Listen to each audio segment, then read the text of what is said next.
Welcome to the Jamal Thomas Morning Show. My name is Jamal Thomas. This is indeed my show. I am glad that you guys can be with me on this, Tuesday, December 2nd.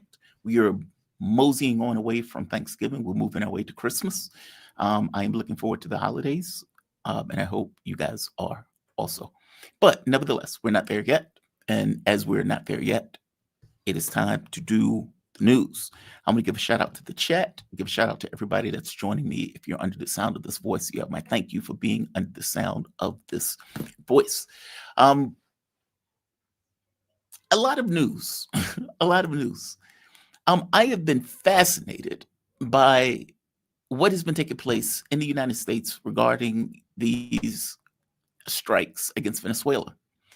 And it's been fascinating to me for a few points. How can I say this? It is bizarre. It's, when I worked at the radio station, I often felt like it was an alternate reality. And I feel this way as I watch what is taking place regarding these strikes. It doesn't seem like people are taking issue with the wanton overthrow of another government. Meaning that seems to be okay. The fact that Donald Trump has put a huge amount of military contingent in the Caribbean, threatening to overthrow the Venezuelan government, effectively mass murder of Venezuelans, that seems to be fine. People seem to be like, Donald Trump says they're drugs.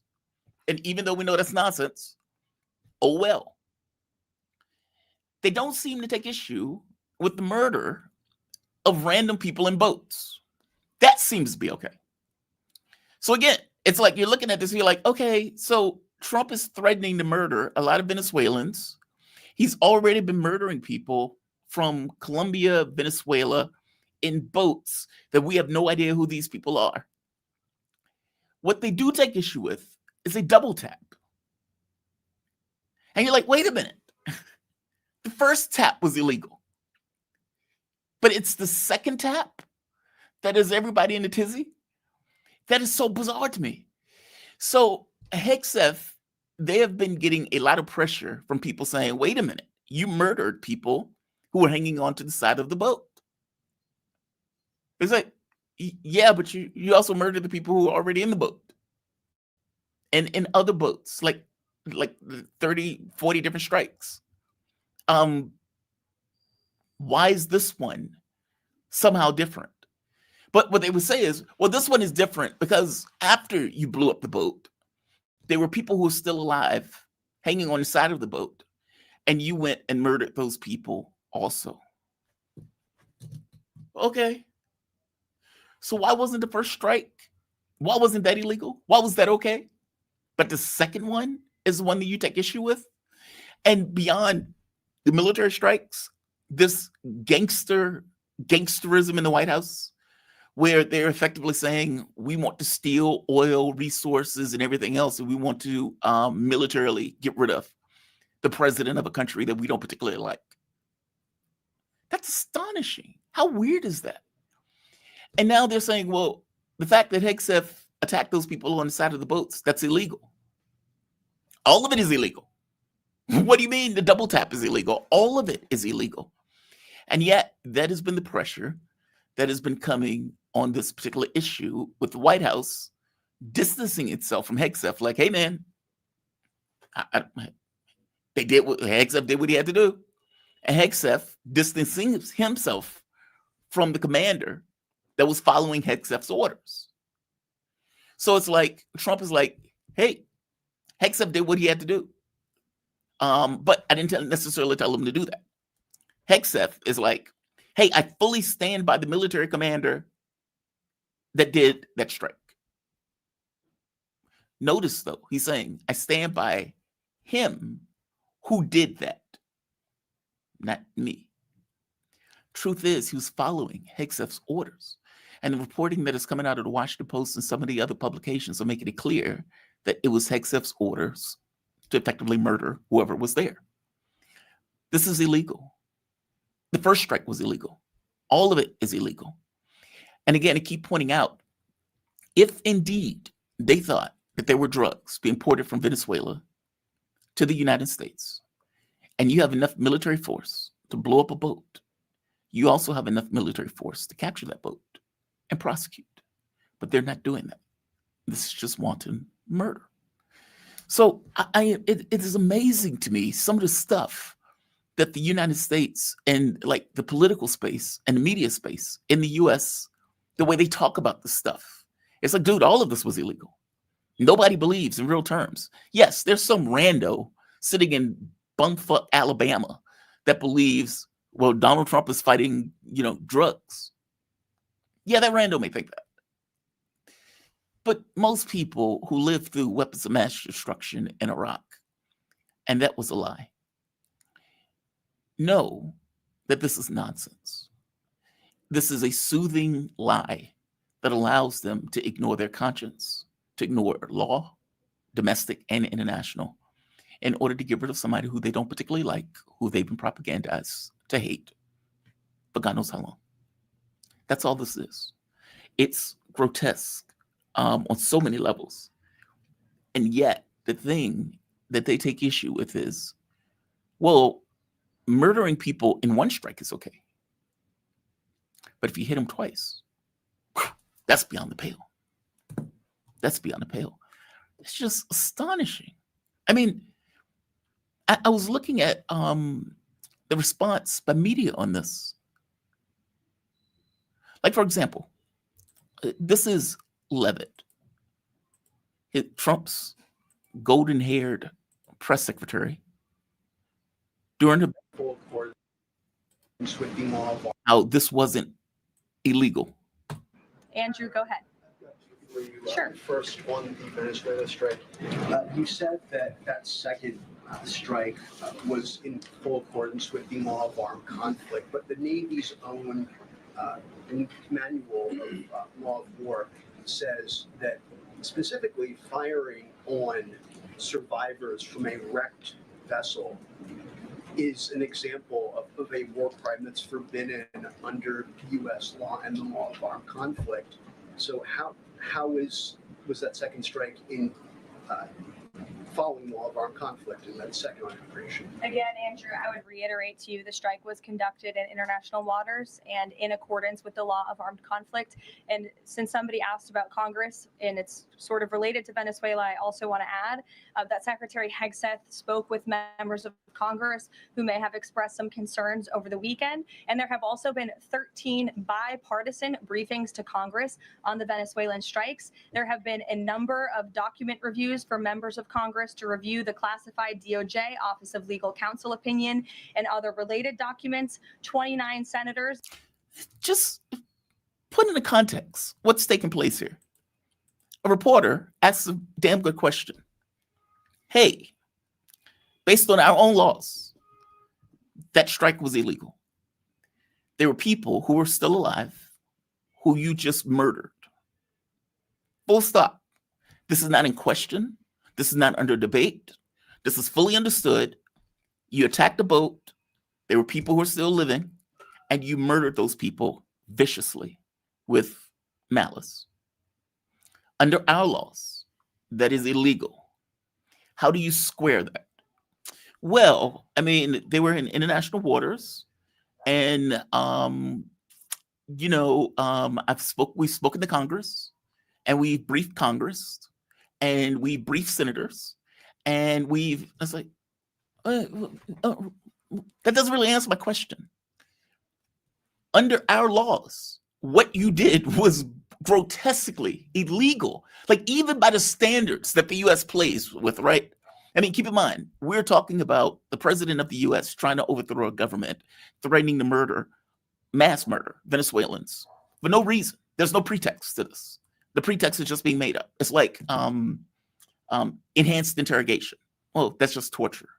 It's like weapons of mass destruction in Iraq. That's just an overthrow of a government using a lie as a pretext to do so. Meaning it's made up. It's fictitious.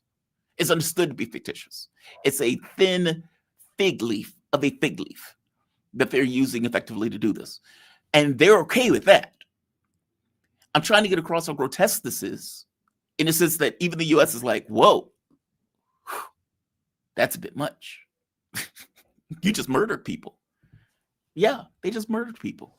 And her response is, well, we've briefed Congress. We've briefed Congress. So, because we briefed Congress, everything is all right. Everything is all right. Not so much. Not so much. All of this is grotesque. Put it in real terms. This is the same government that was defending pedophiles, right?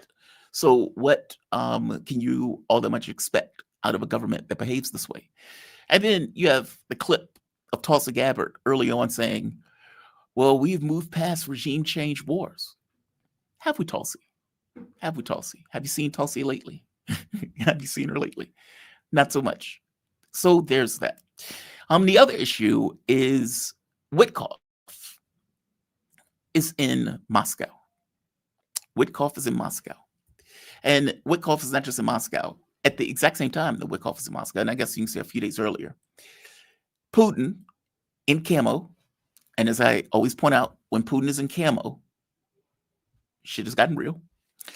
And what they've announced is that Pokrovsk and Volchansk has been liberated or has fallen, depending upon your point of view. If you're the Ukrainians, you're going to say it's fallen. If you are looking at this from a Russian point of view, you're going to say it's liberated. Pick your pony. They mean the exact same thing. This is big. This is big. Because what this means, and I've pointed this out on more than one occasion, is that multiple areas in Ukraine are going to fall like dominoes. Pokrovsk, Volchansk, Kupiansk, Seversk, and Ukraine seems to have a complete inability to do anything in order to prevent this. And yet, in negotiations, they're still like, nope, we're not giving up anything, and we're taking back Crimea. Are you now?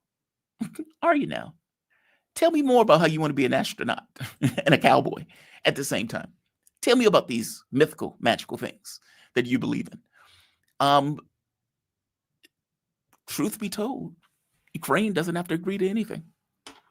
They really don't. And, from the Russian point of view, they are settling this on the ground militarily. Period. When Putin is like, this 28-point document is the basis of negotiations, he could have said, losers don't get to dictate terms. However, we will look at your dead letter document, and we will discuss each and every one of these points as we continue to accomplish our objectives on the ground militarily. You don't have to leave these territories. We will push you out of these territories. It may take 6 months. It may take a year, but we will do so. Period. You have no cards. That's the reality, right? So when Witkoff is heading to Moscow and they are having this conversation, well, what do you think this conversation is going to be, right? What cards does Witkoff have to play in this situation? Little to none. You can threaten, you can bellyache, you can scream about tariffs, you can do all of that stuff. You can say you're going to give them additional weapons. Well, we saw how the Tomahawk thing played out. It didn't play out at all. It was effectively a bluff. You can see how the 500% tariff thing came out. Well, that didn't play out at all because it would have had consequences for the United States if those would have been put into action. So what cards do you have to play in this situation? Now, you could say we're going to open up the markets once again, and you could, meaning there are things that you can add around the borders, but all of this is completely irrelevant to the point of Russia accomplishing its core objectives. Nothing else matters. Everything else is relevant to that point. And if they can't get that on the negotiating table, which I, honest to God, don't know how you get it over the negotiating table, meaning any deal that Trump comes up with. Let's say Trump says, you know what? Fair enough. Fair enough. Just tell me what you want. I want to get out this war. Russia gives them their list. Trump accepts that list. Trump pushes Ukraine saying, look, either accept it or we're out. Is Congress going to ratify that? No. Are they going to be able to get Europe to go along with it? Probably not. So how do you verify any deal that you might be able to get, even if the president is able to get something on paper. How do you do it? I don't have an answer for that question. I don't have an answer for that question. I don't even know if Witkoff has an answer for that question. Hence, the war continues. The war continues. And that seems to be effectively where we are. There doesn't seem to be a mechanism to stop the war. One second.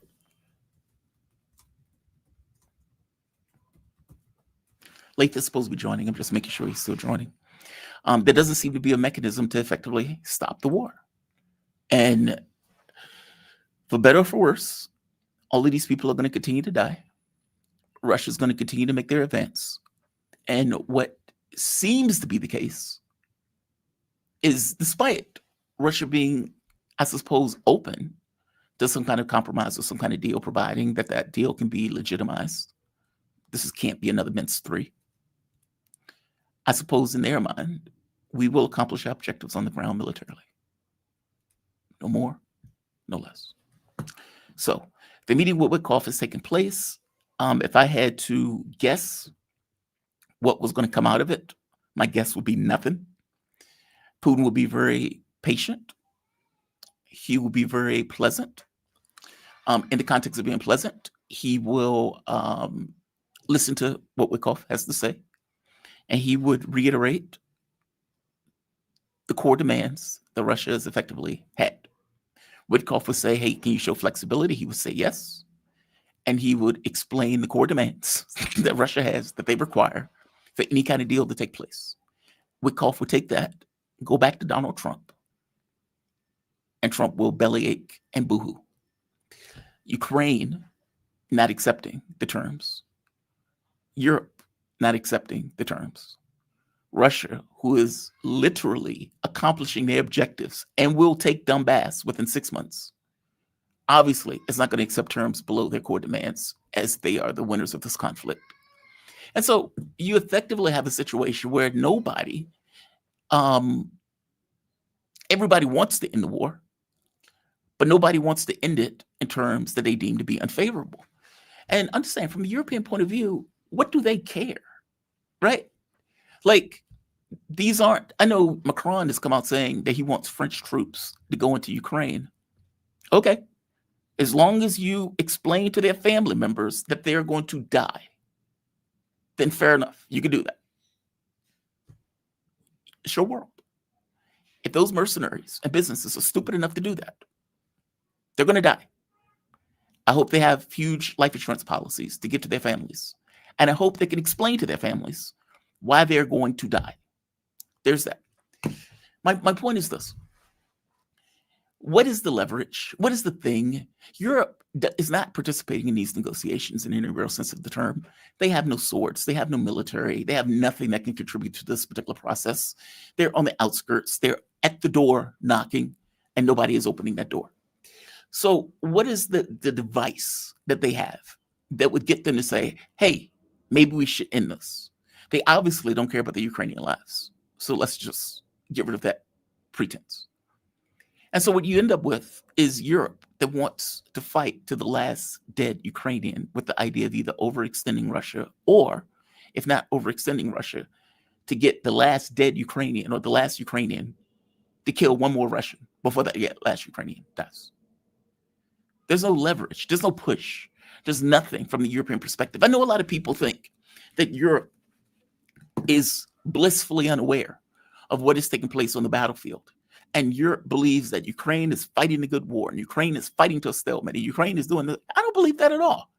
I don't believe that.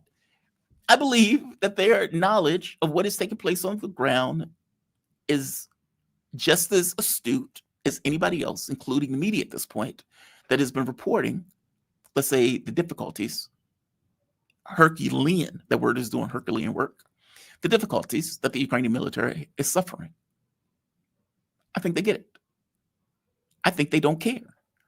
I think they don't care because it's not them that are effectively out there dying. And because it's not them out there dying, from their point of view, if we can keep them standing for as long as we keep them standing, we may be able to get into a military posture as Ukrainians die. It's kind of like if you are playing, if you're in a war, you're in a military situation, and you need time and you need space. And so you need to send somebody into the breach, hold that breach for a period of time while your other people get away. And in this case, the Ukrainians are the foil. They are the people, the useful idiots, to use the term, that go into the breach, hold that breach, and die. And every Ukrainian that dies adds 5 minutes to the time frame that Europe gets in order to do whatever Europe is trying to do. Now, whether this time is used productively or not is almost irrelevant to the point. It seems to be the plan. And so if you can get another 100,000 dead, well, 5 minutes times 100,000, that gives you a time frame to which they get space and time in order to do what they're going to do. That seems to be what's taking place. I don't believe for a moment, yes, Kayla is as dumb as a box of rocks. She's very beautiful, but also very dumb. Fair enough. But even her, when she's coming out and giving a statement, she's like, Ukraine is in a difficult situation. Okay, why is she saying that? She's not saying it's a stalemate. She's not saying, well, Ukraine is holding a good fight. They're holding the line. They're doing this. They're doing that. They're going to take back Crimea. She's not saying any of that.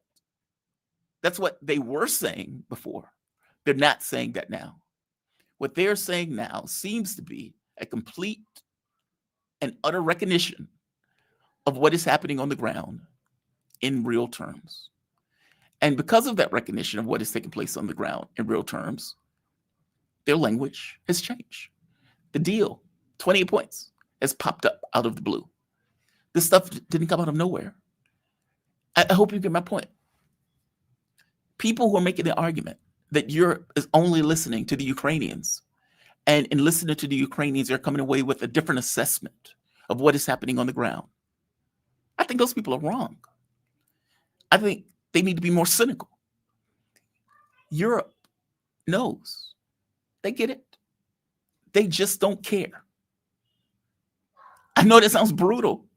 All of these people who are flag waving for Ukraine and everything else, those are the people who care about Ukraine the least. People like me, who, yes, may be brutal on the subject matter, has been for the last several years calling this a catastrophe and saying this war needs to end. Whereas these other goofballs have been effectively saying, hey, maybe we need to send Ukrainians back into Ukraine so they can suit up and fight the Russians, die in the meat grinder. They know. They just don't care. There's a difference in those things. There's a big difference in those things. In this case, I know I have a tendency to say cynicism is not necessarily helpful, but in this case, be more cynical. Speaking of the beautiful goofball, here she is right here. I love her clips. I love her clips. I swear to God, she looks like my ex, which always throws me, but it's to me how dumb she is. Last 100 years, Russia has attacked more than 19 countries, some as many as 3 or 4 times. None of these countries has ever attacked Russia. Did you hear what she said? In the last 100 years, Russia's attacked a slew of countries. None of these countries have attacked Russia. Now, the fact that her grandfather was a Nazi should give her a little bit, just a little bit of historical context to point out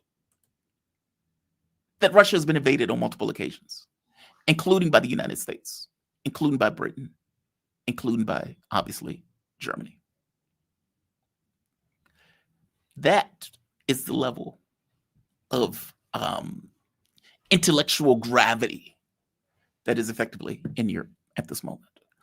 These are the people who are making decisions that are trying to send other Europeans to effectively die, to be eaten away in a Russian wood chipper. People like Kayla's.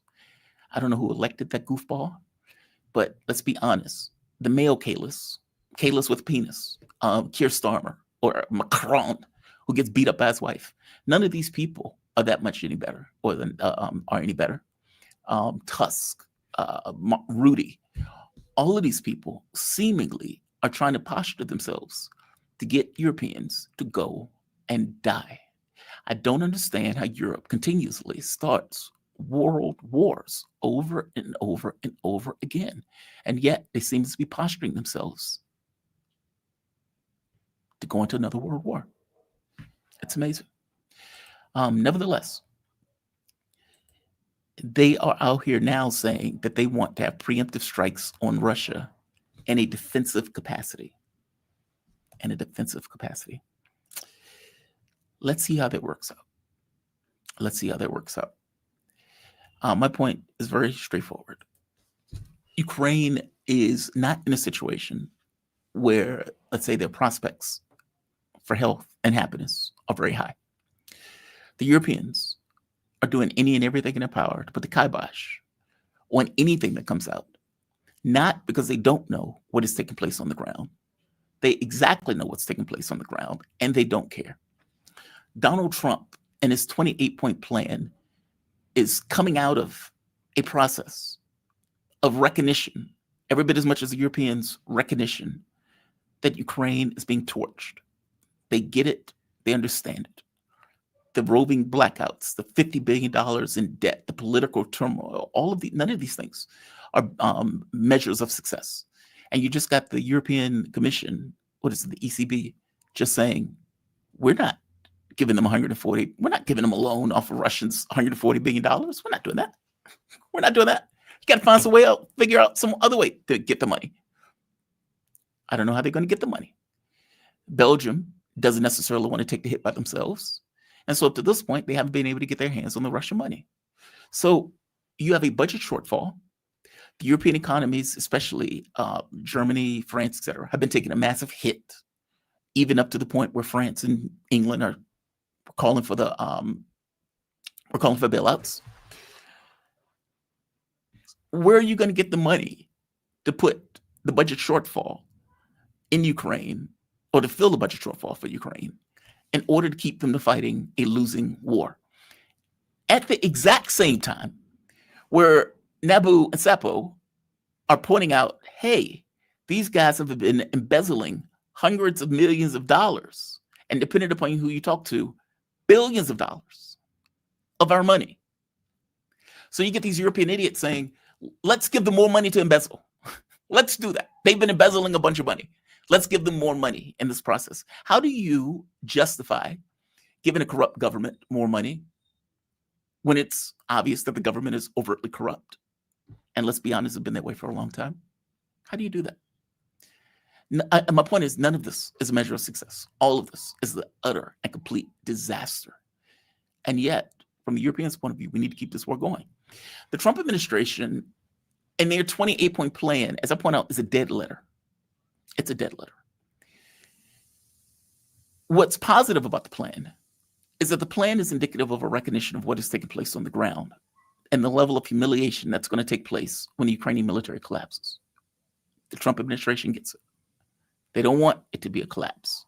So what they're trying to do is, we need to get as much lipstick, mascara, powder to put on this pig as we possibly can before that military collapses. That's what we need to do. I have a clinic here that I go to, and one of the nurses is, for one, she's gorgeous, but her makeup is perfect, like flawless, like something that would be in a magazine. That's what they're trying to do to that pig. It's not going to work. It's not going to work for multiple things, for multiple reasons. Losers don't get to take terms, but part of the reasons it's also not going to work is because the Russians are just going to say, "Niet. Why do we need to accept your deal when we're accomplishing all of these objectives on the battlefield?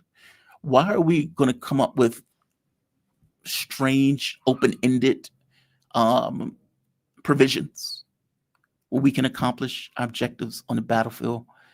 Meaning, I remember one time I was having a conversation with my ex, and she said something to the effect of like, "Well, I'm going to allow you to travel." It's like, dude, you're not allowing me to do anything. Like, meaning, you can't give me what I already own. And I guess that's kind of the point, right? It's like you're setting up this thing as if you are giving something that they're already taking. You can't give us what we're taking through blood, especially since we don't trust you, because we have no reason to trust you given the previous agreements, Minsk, Istanbul. We're not going to move an inch to the east, et cetera, et cetera, et cetera. So Ukraine is not necessarily in the best of situations right now. I have no great belief that any negotiation between Putin and Witkoff is going to go anywhere. Not to mention, Kiev has already said no, meaning they couldn't even get their own proxy with the minimal agency that the proxy has at their disposal to agree to the terms that the United States wanted, which they should have, to be honest. Meaning, because at the very least, if you can get Ukraine to say yes, then you at least put the onus on Russia, where you put some level of pressure on it saying, all right, we have an agreement from the Ukrainians' point of view. We need the Russians to agree to something. You at the very least had this level of pressure. Ukraine was like, no, we're not doing that. We're not doing that. No, no, no, no, no, no. Couldn't even get your proxy. Now, does Donald Trump get to the point where he just walks? I don't know. Probably not. He hasn't walked up to this point. And from the perspective of the public, this is his war at this point. So I don't have a clear belief. Jamal doesn't like a fur mine. No, I don't like a fur mine. I do not. I do not. I would tell her that she's smart, though. It's like, if I just so happen to hop into Planet of the Apes, Estonia, because in my mind, she's the smartest person in Estonia. So to me, it's Planet of the Apes. And we meet at a coffee shop randomly. Maybe she's at the UN somewhere. And it's like, hey, I think that's Kalis. And it's like you start to Mac and be like, you're so smart. You're so smart. You're brilliant. I've watched you give your speeches about Russian history and history of the world and all of this stuff. And I just keep coming away thinking, God, man, she's so smart. Really? You think I'm smart? I think you're brilliant. Really? Yes, I think you're brilliant. I have coffee upstairs. Would you like to go upstairs? Yeah, I don't like her for smarts. No, that is true. One of the other things, by the way, to just slide or move to a different issue, we are seeing, there are times where I am disheartened, let's say that, by the American public, and sometimes the way they take stuff. And I often think to myself, God, man, are you watching the same thing that I'm watching? Like, are we in just different realities? And sometimes it comes back where the public is paying attention, maybe not in the exact same way, but the public recognizes that there's something wrong. There's something going on. There's something not quite right. This came out. Trump's polling is catastrophic. I would even go so far as to say Nixonian. That's how bad it is. That's how bad it is. This is CNN giving Trump's approval rating. The 60s. Look at this in January. This number is mind-blowing. He's lost like 23 points over the course of a few months. And that number doesn't typically go up. I hope you get my point. Meaning, you get a president who comes in, and the president says, I am going to do great things for the economy. That's who I am. I'm Trump. I'm the business guy. Despite the fact that I've had multiple bankruptcies, pay no attention to that. I'm going to do great things for the economy. I'm going to do great things for the country, despite the fact that I tried to overthrow the government of that same country. There's that. But pay no attention to that. I'm going to do great things. Kamala Harris is horrible. I'm going to do great things. I'm going to end the wars. So no more regime change wars. Trust me, I'm Trump. That's me. That's who I am. I'm that guy. I'm the peacemaker. I am also going to, what else am I going to do? I'm going to part the oceans. I'm going to cure cancer. I'm going to, create flying machines for people to fly on unicorns. I'm going to do all of these beautiful things because my name is Donald Trump. That's who I am. I'm a business guy. I sell stuff. And I have been in the real economy, and so I know how the real economy works. So you can trust me. Now, mind you, it was fully understood that Donald Trump was a flagrant liar.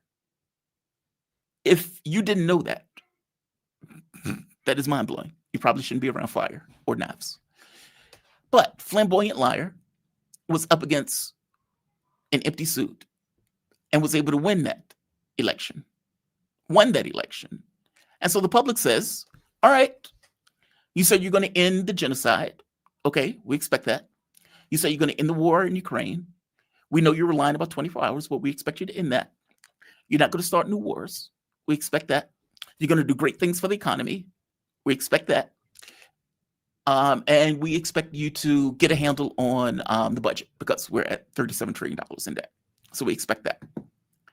And Trump comes in and does the opposite of all of it. We're going to have tariffs. Now, mind you, the tariffs are going to get struck down in the Supreme Court. And Trump is being sued as we speak by stores saying we shouldn't have to pay these tariffs. It's illegal for the president to do this, in which case this is going to federal court. At the exact same time that the Supreme Court is very skeptical about Trump's argument about whether or not the tariffs should even exist, because the president, that is not a power enumerated by the president or for the president of the United States. Those tariffs has put cost on Americans. So not only do you have inflation, but you also have inflationary pressure from the tariffs themselves that the president has effectively enacted, as he continuously lies and pretends as if those don't affect American prices, and yet gets caught up in things like, well, I'm going to remove the tariffs in order to cut prices. Oh, so you acknowledge. So you do acknowledge the tariffs are increasing prices. There's that. I'm going to end the war by coming up with farcical ideas on how to do so, meaning has no ability, no understanding of why the war is even taking place. Maybe I would even be shocked if Donald Trump knew where Ukraine was on the map. And yet he's supposed to, quote, end the conflict and has no capacity to do so. He could walk. That would end it. And honestly, if Donald Trump, when he first got in office, would have walked, he would have been better off. He'd have, hey, not my war. Joe Biden's war. Calling it a day. Because the moment that you walked and you said, I'm pulling out intelligence, I'm pulling out all this stuff, I'm out. I'm done. Then, your base would have said, well, he said he was going to end the war. He's ending the war. He's walking. Base would have defended him. Yes, there would have been elements that would have attacked him for it. But they're still going to attack him for it now because it is your war and you are going to lose that war. And it's going to be on your watch that you lose that war. So whether you would have walked and you could have said, this is Joe Biden's war, I'm sticking to my campaign promise, or in this case, whether you're just stuck as a loser, both of those things are equivalent, with the first one at the very least being defensible. That's not what he did. And the public is going to, obviously, is aware and acknowledges that fact. I'm not going to start any new wars. And yet he attacks Yemen and loses in that conflict. He cannot get air superiority. Multiple ships were nearly knocked out the water or knocked out the sky, in which case he pulls out. And now, after Israel taking the beating of his life, after failing miserably in Russia, after failing miserably in China, he now goes to Venezuela. And what I would imagine every American has to know, or at the very least 90% of Americans know, Donald Trump is engaging in a regime change war, using the fig leaf of fentanyl to do so, even though Venezuela is not a drug hub. Meaning, you have flamboyantly gone back on pretty much every promise and has done the opposite of what the American public thought you were going to do. Now, I don't know why the American public thought Trump was going to do any of these things. I don't know why they thought a plutocrat, a blue-collar billionaire, was going to somehow save them and do things that was just not in his own interests. He's an egomaniac, full of hubris and full of, he's purely about self. And so my assumption was that the things that he was going to do was going to be purely about self, such as the big, beautiful bill that effectively gave himself and his cronies massive amounts of money, this overwhelming wealth transfer from the poor to the rich. So I don't know why people thought he was going to do something different, but whatever. The public apparently becomes, hey, this guy's doing what we thought he was going to do. And so when the public is asked, well, what do you think of the Trump administration at this point? Listen to what CNN says here, because I am. Shout out to Americans for noticing on this one. I mean, it's a disaster if it holds towards the midterm elections. And I should note, of course, it's not alone. I mean, just take a look here. This is Gallup. This is the longest running poll. You know, Gallup has been conducting polls since my father was a kid, and my father was born in 1927, had me in the 60s. Look at this in January. Donald Trump's not approving. Not too bad, not too great. It was at -1 point, right within the margin of error, breaking even. But look at this now.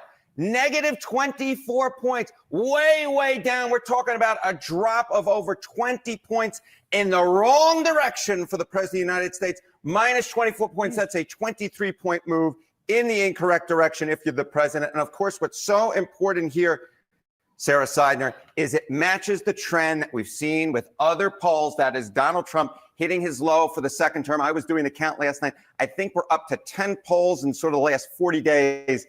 10 different pollsters who have said that Trump is at the lowest point he is in his second term. So how does this compare to other presidents in their second term at this point in time? Yeah, okay. So, you know, this is one of these great examples where I kind of run out of room on the slide. You sure did. Yeah, I run out of room on the slide. So I just put up the Republican presidents. But look, the only one who's worse for me, either among Republicans or Democrats at this point in his second term, is Richard Nixon. And of course, Richard Nixon had to wave adios amigos goodbye less than a year after this poll was taken. He was at minus 36 points. Trump at minus 24 points. That beats, or is worse, I should say, beats in the wrong direction. George W. Bush, minus 19 points. His Republican Party, of course, suffered major losses in the 2006 midterm elections.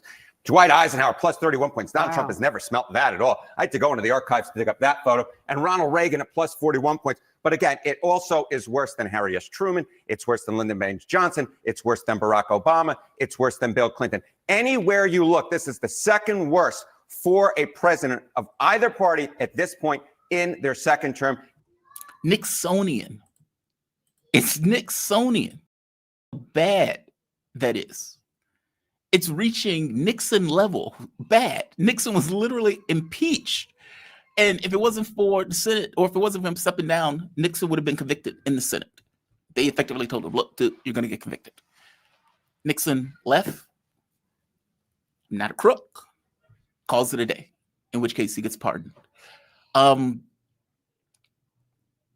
That's not coming out of nowhere. That is a president that is utterly and completely, indubitably failed at everything that he has effectively done. He's failed on immigration. He's failed on issues of war and peace. He's failed on issues of the economy. He has failed on every effing level.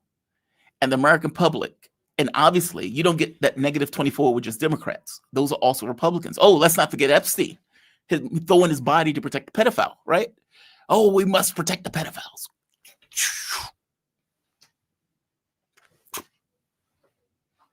Throwing his body to protect pedophiles. How grotesque can you get, right? Like, is there anything lower than people who are effectively raping kids?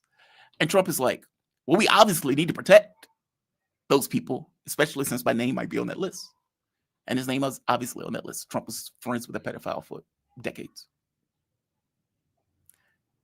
This is a monstrous failure. This is a monstrous failure, like an astonishing failure.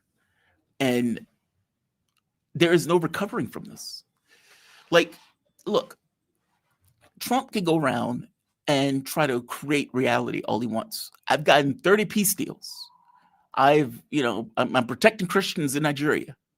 I've made peace between the RSF and the Sudanese military. I made peace between India and Pakistan. I made peace between Israel and Gaza. I made peace between blah, blah, blah, blah, blah. I don't know how many people believe that stuff. And looking at the polling, I'm not sure if anybody believes that stuff. And again, the Epstein thing is other level gross.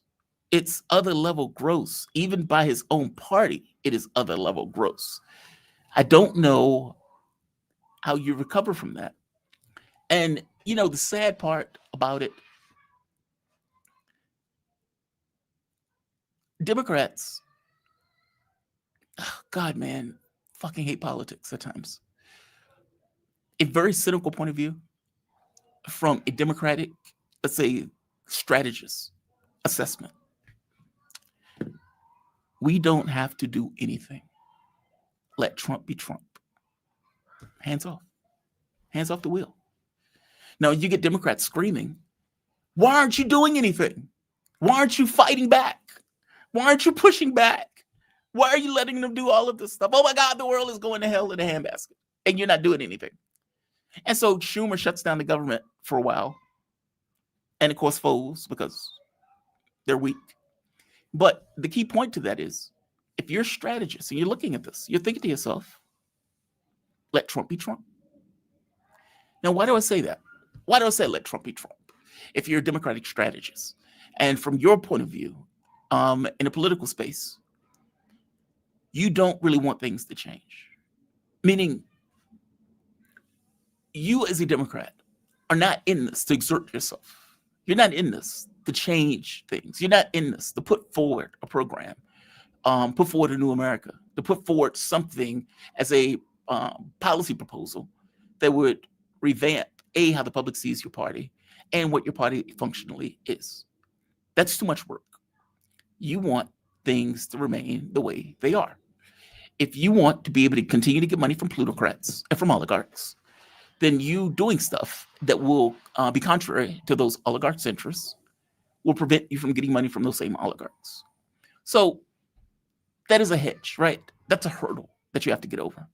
The way you get over the hurdle is we need to find a strategy that allows us to get back in power without necessarily changing anything. Meaning, we could put a Kamala Harris in. We could put a rando Democrat in. And that rando Democrat will be the same rando Democrat that were taken out of office 2 years ago, 4 years ago. We don't want to change anything. How do we do that? Oh, I know. Let Trump be Trump. And you will get the contingent of Americans that vote, the 50%, that would say, we blame Trump and Republicans for this. And because we blame Trump and Republicans for this, we need to put Democrats back in office, not because they offer anything, not because they're worth a damn, but because they're not Trump and they're not Republicans. In which case, you get a similar process as a cyclical thing where these randos go back in office. That's cynical. True. But is it wrong? Meaning, is my take on that wrong? What have you seen them do that is giving you any impression that they have somehow changed, altered, adjusted, made any adjustments at all, any policy proposals? I mean, you can say Mamdani, but Mamdani is out here attacking Maduro currently, screaming, oh, he's a dictator. It's like, dude, they are literally about to commit mass murder and trying to overthrow a country. And the best that you could come out with is, oh, he's a dictator. As if that, even if it was true, which is not, but even if it was true, makes it okay. If he was a dictator, Machado would be killed, dead by now. Guaido would be dead. These people are not dead. These people are still puttering about. I hope you get my point. They haven't done squat. The only thing they've done is sit on their hands and watch. And they knew if you let Trump be Trump, people will get pissed. That 24% drop in approval rating or 23% drop in approval, they will come back to us. Because what's going to happen is when you get to the midterms, and I could be wrong. I know when Tevral was on the show, he was like, I'm good at this. And then Tevral gets it wrong. But I'm going to venture myself. I don't think I am. What's going to happen at the midterms is that Trump is going to be on the ballot in every city, every state. And the people are going to say, well, this guy was backing Trump in his defense of pedophiles. This guy was backing Trump in whatever, X or Y. And they're effectively going to run against an unpopular president. And they're going to win against the unpopular president, for better or for worse. And they would have changed nothing. They would have done nothing in order to get back in power. They probably don't even have to run a good campaign. It just needs to be, my name is not Donald Trump. And it's like, well, hey, that guy's name is not Donald Trump. Put him in office. I find it to be grotesque. I just do. And yet, this is our political process, this fig leaf of democracy that makes it look as if you have a choice, that makes it look as if there's some kind of political opposition, some political fight taking place. Look, if you have a shit sandwich and a pea sandwich, it's a choice. It's a choice. But is it really a choice? Is it really, like, meaning, do you look at both of those things and think to yourself, ugh, I guess this is democracy? Is it? Is it? You have an oligarchical system with a fig leaf of democracy that's attached to the side of it. That is a little bit different than, let's say, schoolboy democracy or schoolboy republic in the way that it's conceived. This is a scam of a process. No more, no less. Let's go to chat because Carl is about to come on. Let's see. Jamal in the morning, first time watching live. Really? Sam Bruce Vids. Well, welcome to the show, Sam Bruce Vids. I'm glad you can join me in the morning. And if you tell her she's smart, you're a dirty Mac. What is it? You tell pretty women they're smart. You tell dumb women they're pretty. Or no, you tell pretty women they're smart. Let's say rough looking women they're pretty. Yeah. Fair enough. Dirty Mac. Okay, fair enough. I'm just saying. That's where we'll go with that. You're so smart. You're so smart. You're so bright. I think you're super smart. But yeah, man, this is going to have consequences. And it is going to have consequences for the Republican Party largely, obviously, especially when they get to the midterms. This is going to be a disaster. This is going to be a disaster for them. Mark my words. I could be wrong. I don't think I am. Republicans are going to take a hit on behalf of a guy who, assuming he makes it 4 years, because Trump is old, he doesn't necessarily look like he's in the best of health, and he doesn't seem to be all that there mentally. But even if he does make it those 4 years, they are going to suffer electorally, and Republicans are going to effectively pay for Donald Trump's cash grab. It's cash grab. It's like everything is on the table, right? Let Israel get everything it wants. We're going to try to rape the country in regards to the amount of money that we can fleece from the country itself. And yeah, we're going to fail on all our objectives. But so what? I'm only going to be here for another 3 years. Yeah. What do I care? What do I care? And don't get me wrong. There is a level of, let's say, awareness that is displayed. Like the Trump and Russia stuff, part of the reason that Trump doesn't walk is because Trump doesn't want to get blamed for failing miserably at the war. He said, I'm going to get a deal. Well, if you walk, that's not entirely a deal, even though walking can give you the premise or the very least the basis for getting a deal, because Europe realizes they can't carry it on without you. Ukraine knows they can't carry it on without you. In which case, walking is your atomic weapon in this case. But he's so thin-skinned, he doesn't necessarily want to get blamed. He's so weak as a president. He doesn't want to get blamed for Donald Trump walk. Donald Trump walk. And so Donald Trump doesn't walk. He's corralled by the political process that prevents him from doing what he needs to do in order to actually get a deal. So on some of the stuff, he does care, kind of, but not on the things that ultimately matter to us. Not so much. Not so much. Carl Jha is going to be joining in a few minutes. Laith apparently didn't show up. Oh. Apparently, I didn't send Carl the link. It's a good thing that I look back. Give me 1 second, guys.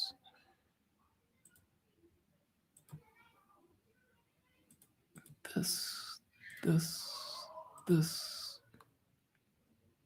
and this. Okay, let me make sure I didn't mess up and not send Laith the link. No, Laith will send the link. He has no excuse.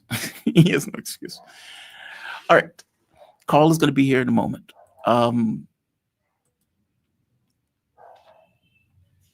I hate our political system. I just hate it. Like this idea that a political party could effectively stand still, get nothing accomplished, be completely inert in a political sense, and still find their way back in power. It's just appalling. That's completely appalling. Will something change at some point? I don't know. Probably not. Not without, let's say, some vigorous action from the standpoint of the American public. One last thing before Carl gets here. Israeli officials, I'm fascinated by this one. This. Israeli officials assess that assassination of Syrian President al-Shara or al-Jilani, depending upon your point of view, opposition groups within Syria is very likely, according to Israeli Channel 14. Now, this comes on the heels of Israel, let's say, invading further into Syria and getting attacked in their invasion into parts of Syria. Apparently, they were shocked by the fact that they were attacked. But, you know, this goes to something, if I'm not mistaken, Vanessa Beeley mentioned this, that you have a president that seems to be getting closer and closer to Israel and the United States. And it's going to the U.S., glad-handing various people in the U.S., and comes back as if these groups, these hardened terrorist animals, don't know that he's glad-handing and making agreements or trying to make agreements with Israel, the same country that has effectively been bombing and killing various people in Syria, or for that matter, glad-handing the United States. They know. And some of these groups may feel some kind of way about the fact that he's effectively doing this, in which case his life may be under threat. Yeah, man, lay with dogs, get fleas, all right? From my point of view, God's work is a goddamn terrorist, head chopper, literally. Why would I care? Why would I care? Obviously, Israel apparently cares because that's their ace boucoon that is effectively in power in that situation. If Jelani goes, who comes after him? And will they be as amenable to Israel as Jelani has been? Interesting question, right? Interesting question. But my man is here. We are joined. The man, the legend, the indomitable Carl Jha. How you doing, man? You doing okay this morning or this evening? Well, it's evening for both of us. So you doing okay this evening? How are you, Jamar? I'm doing good. I am doing well, Carl. Carl Jha, he's host of Silk and Steel podcast, focused on China, surrounding regions and their history, culture, and politics. You can follow Carl on Twitter at Carl Jha. You can find his podcast on Twitter at Steel Silk In, and you can subscribe to his podcast on patreon.com/Silk and Steel. They go through 5,000 years of Chinese history. God, I am always impressed when I bring you on to say it. And I feel like I'm impressed for the very first time every time I say it. It's just such a big, expansive thing. It's just impressive. That's all. How you doing today? You doing okay today, though? No issues? Doing good. Doing good. Good. What I want to hit with you is I was reading this book. Margaret Kimberley gave me this book. And there were various topics in relation to China in the context of the book. Everything from whether China is imperialist, everything from the displacement of the United States in the context of China. From your point of view, if China, how do you view China? I know they call themselves a socialist country or communist country with Chinese characteristics. How does that communist country remain a communist country when, for all intents and purposes, they're riding capitalism like an animal? I mean, they're effectively riding it like a bull. They're saying, okay, we're going to use the capitalistic system in order to generate wealth and create wealth. But we're not going to let that wealth be the overt influence in our political affairs. And to somehow create a distinction between these things in a way that we haven't necessarily been able to do here. That's even with a huge amount of wealth inequality in China. How have they been able to partition these two things? I hope that question makes sense, by the way. Yeah, okay. So, I mean, this is a question that I ask time and time again. I'm just saying, hey, look, if China is doing capitalism, let's do capitalism in the United States, right? But then people will say, no, but that's communism. Look, what China is doing is obviously something different. They introduce market economy. What the Chinese government actually say is they're building the primary stage of socialism. The communist is like the end goal, somewhere down the line. It's like that, but we're not there yet. We're building the primary stage of socialism, and to do that, according to Marx's theories, you have to go through cycles. Move from feudalism to capitalism to socialism. You can't skip a stage. But what actually happened, is the socialist revolution actually succeeded in countries like Russia and China, which is like semi-feudal, not really had its explosion of the capitalist stage. So what Chinese government is saying, okay, let's introduce a market economy. We have a mixed economy. We have state controlled the commanding heights. We could control the banks. We control the energy sector, and the rest we'll leave it to the market, but we will put regulation around it. It's like one of the famous Chinese leader Chen Yun, who was kind of the co-leader with Deng Xiaoping during 1980s. He famously said, he proposed what's called the birdcage economy. It's like the free market is a little bird, but you got to put a cage around it, because otherwise the bird will fly away. But the bird can't be the cage can't be too small, because then the bird will die. You will restrict the bird's movement. The cage needs to be large enough that the birds will have the freedom to roam around. But ultimately, there are limits. The birds cannot fly away. So that's how the Chinese leaders conceptualize the Chinese economy. They're going to put restriction around the capital, and so it does not dominate the politics.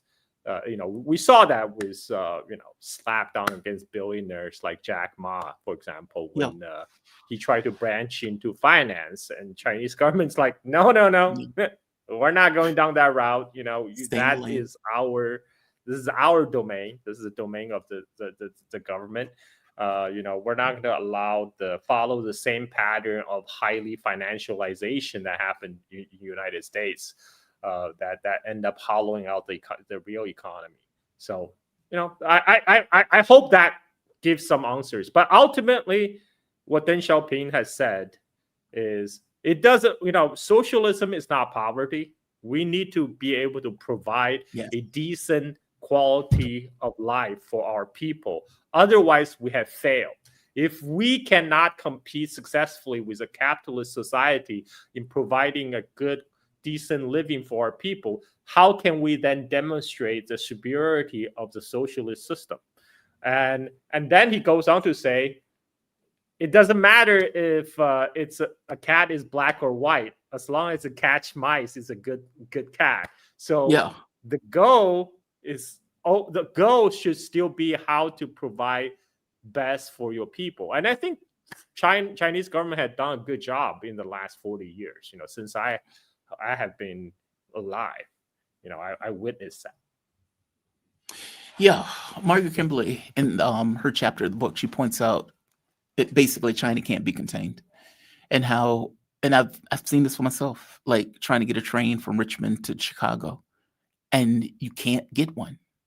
Like you have to get like a bus or something like that, because the United States isn't interconnected in regards to train systems. Whereas for her, she can get on a train in China, go to high speed from point A to point B. And even when she was talking about like going from Boston to DC, the train tracks didn't allow for high speed rail on the train tracks because they were that in disrepute, but we're spending $1 trillion on the military. Like it's a completely different philosophy in regards to what they decide to spend their resources on. And it shows just in the way that the governments operate. What is China's objective for the next 10 years? Like when they're looking out at the world, what are they seeing? I mean, either on a Well, foreign yeah, policy sense. right. It's very simple. From Americans' perspective, a lot of American politicians, they have this deep-seated fear that China is going to replace United States as a global hegemon, right? China has no interest in that. China's goal has always been to build a better China, to be the best China that China can be. It's not interested in being the global comp. You see kind of the mess the United States get itself in, trying to be the hegemon, trampling over the world and get entangled in all kind of foreign wars. That's Chinese leadership has no interest in that. So they and also, Americans still have this missionary mindset that never really changed since the founding of the United States. Before it was to go out to the world to spread the gospel, to spread Christianity. Now it's to spread Americanism, the universal value, which is really American value. China has no interest in making everybody adopting the Chinese ways. They said repeatedly, the Chinese model is uniquely suited to China's own circumstances. You can come to China and learn and get what you find useful and as a takeaway, but we have no interest to make the world Chinese the way the Americans try to make the whole world American. So that is a major difference. But is this one of those things where anywhere you go is where you're at? Like for example, if America, okay, you're right, America had imperialistic ideas, so let's take them out of it for the moment.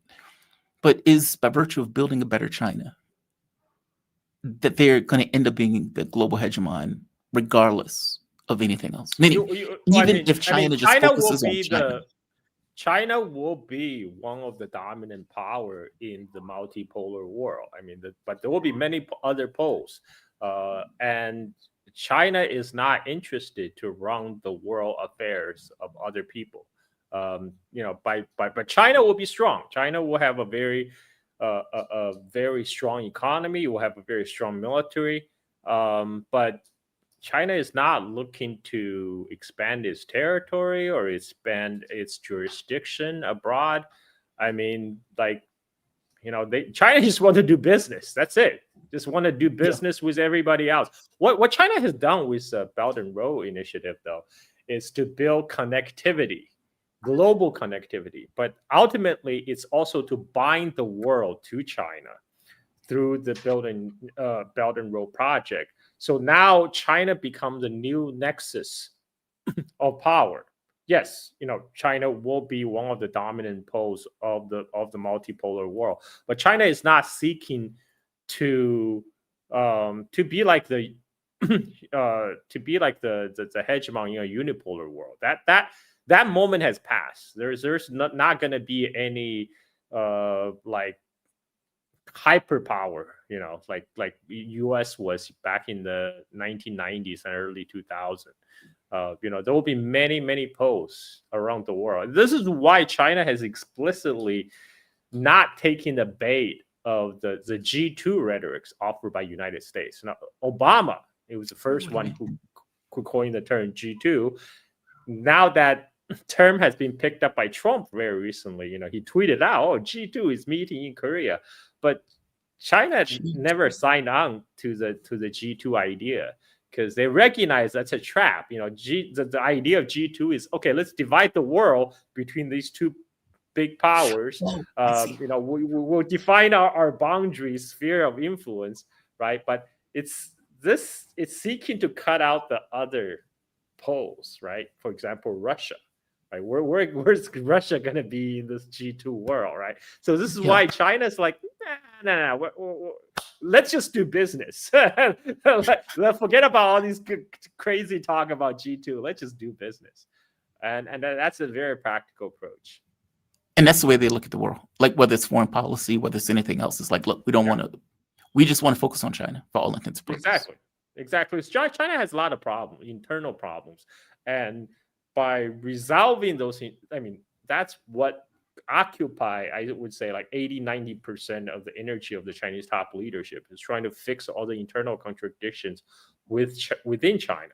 Once they're able to do that, by the virtue of the population of China, China will become the world's one of the most dominant pole in the multipolar world. I mean, but they're not trying to impose their values on other people. They're not trying to turn people Chinese. Okay, they have no interest in making people Chinese, right? I mean, so because China actually do have more comfortable with diversity in the world than the American, American leaders that pay lip service to diversity, but really they want to mold everyone into, Homo Americanus, which is not working. What would be one of those contradictions in China that it has to resolve?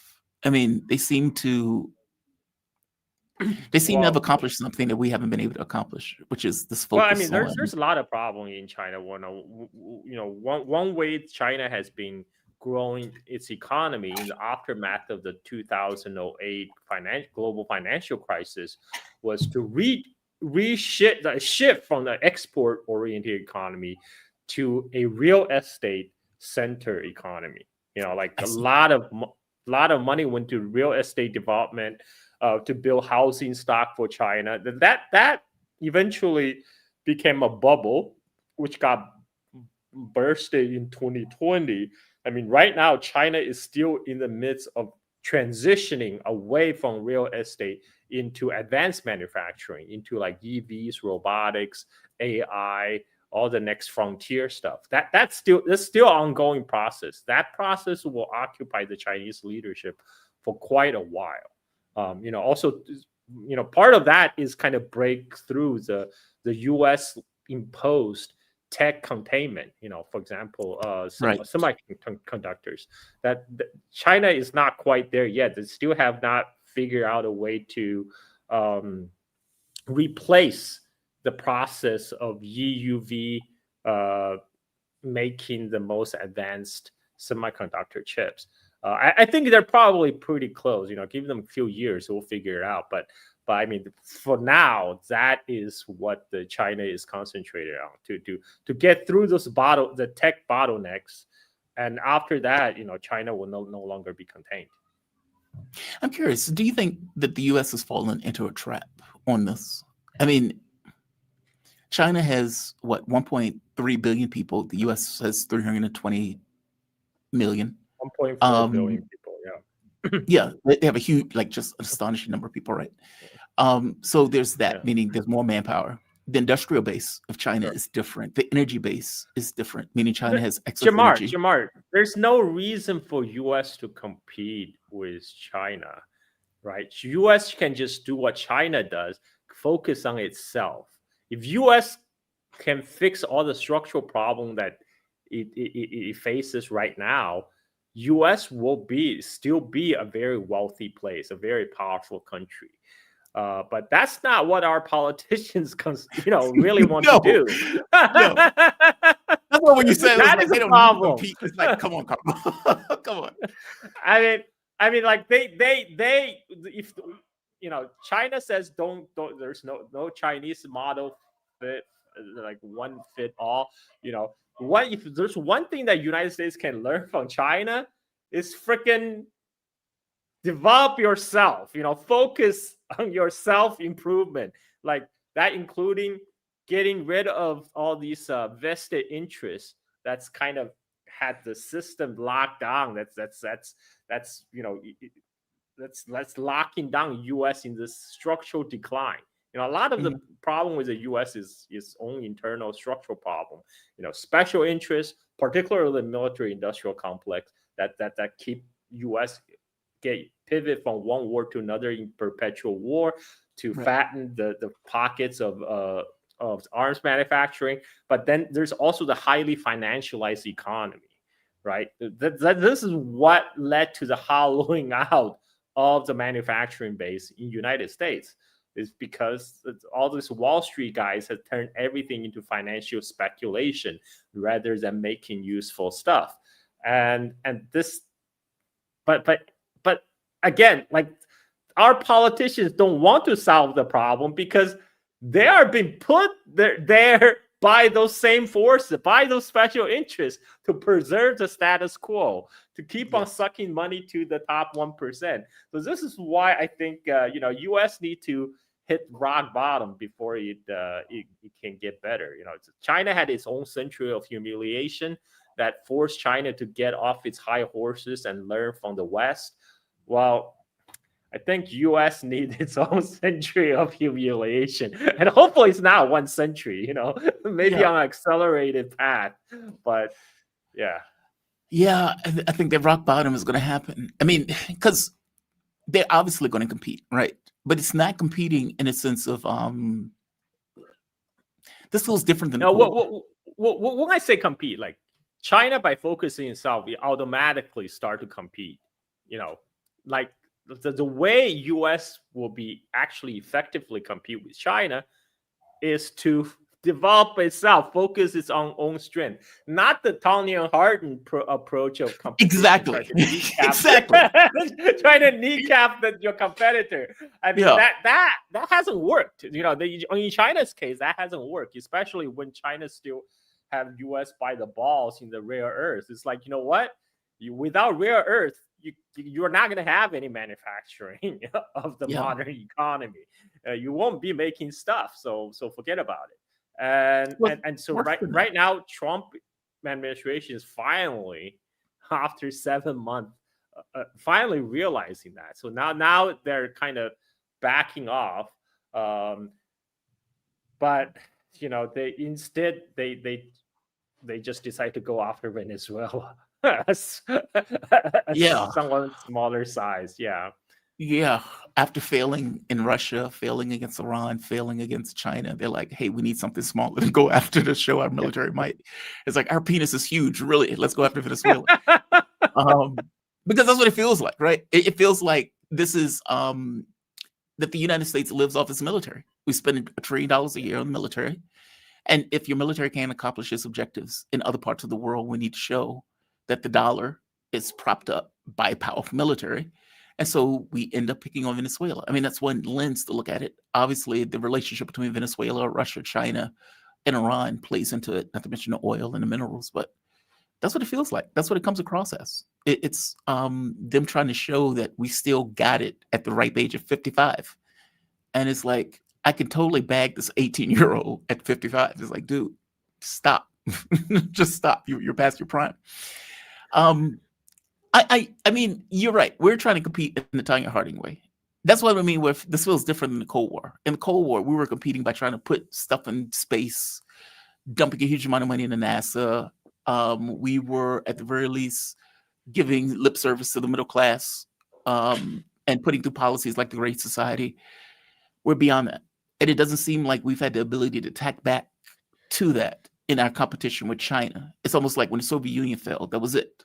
But we couldn't, let's say, reshuffle ourselves to get back to a similar mental space and competing against China. But I don't know why it's different. Is it just it's the Cold War 2.0. It's very different from Cold War 1.0. Right 1.0, now. right. Right now, what U.S. is trying to do is trying to build walls, to wall off U.S. and its vassal states. That means Europe and maybe also the Asian vassals like Korea and Japan, and then to kind of block out the Chinese influence. But it's going to be hard to accomplish because Soviet Union and United States, their economy wasn't intertwined the same way China's and United States economy is. And right now all the big companies like Apple, Tesla, they're all in China. They're all went into China because they recognize they have to be in China in order to be competitive globally. And so the decoupling, I mean, there will be continued push for decoupling, but I think there's a limit to that. U.S. is already realizing that especially with the rare earth supply chain issue, there's going to be limit to the decoupling. But I don't know what U.S. gonna do. Right now they're putting all their hope on getting to the AGI first before China. But China is not that far behind in AI. They even said that China is only nanoseconds behind if they are behind. And even if US do get to AGI with like trillions of dollars invested, China will catch up within a matter of a month. Few more months. Like United States not going to take over the world in that few months. Like 6 months or whatever time after they get AGI. So it doesn't really matter in the long term. But correct me if I'm wrong. They're using this differently though. Like when we think of AI, we're thinking of like Palantir. We're thinking of these companies that are effectively using it for military usage, murdering people in Gaza. Correct. Or Correct. like whereas China seems to be using it for industry. Like correct. Where they're using it to build stuff. This is what Adam Smith called comparative advantage, right? United States use AI for what they know best, which is killing people. War. And Right. China use AI to do manufacturing. They're playing to their strength. And the way that also the AI is being deployed, China, it's very practical. It's very hyper competitive economy. So when they use AI, they're trying to be able to monetize AI as fast as possible. So they actually putting AI to real life applications like robotics, advanced manufacturing. A lot of the Chinese big e-commerce site, like Alibaba or even Temu or whatever in the back end, they already have AI built in their back end. Everything is already being powered by AI. You just don't know it because for end users, they're not like going to ask DeepSeek because DeepSeek is already embedded in the back end. But for the front end users, they don't know the difference, right? They will just go through their shopping online as they normally do. And whereas United States, now they're betting all the money, trillions of dollars on getting to AGI first, which is actually not generating a profit right now. and despite OpenAI being a closed AI, they're charging people money, not the open source tool like many Chinese LLM models are. They are not making money. This is why Sam Altman is asking for government handout right now, because they're saying, please give us another $500 billion so we can continue to lose money for the years to come. They're not making a return on all this hundreds of billions of investment. And this is just a bubble. If you look at what they're actually doing, the only guy who is really making money is NVIDIA, because NVIDIA is selling them all these chips to power all these data centers. But what NVIDIA now is buying stocks in OpenAI, and Oracle is buying. They're all like trading this like with each other. Yeah. Yeah, they're this like funny money. This is only to keep the bubble going, so people can keep on buying NVIDIA chips to keep NVIDIA stocks high. I think everyone at this point knew instinctively it's a bubble, but they just don't want to admit it. And they're playing the kind of the Russian roulette, right? So like, okay, well, the bubble is gonna eventually burst, but let's get as much money as possible before it does. They're trying to stay in it till the last possible moment. This is not going to end well. I mean, from my understanding, it's like if it wasn't for the AI stuff, our economy would be in a recession right now. And as you point out, it's this kind of weird incestuous relationship where all of these countries are effectively trading with each other in order to make it look as if there's more money being generated than actually being generated. And if they can't get AGI, at some point, this is going to blow up in their face. And that market is going to take a hit directly. I mean, I was around for the dot-com bubble.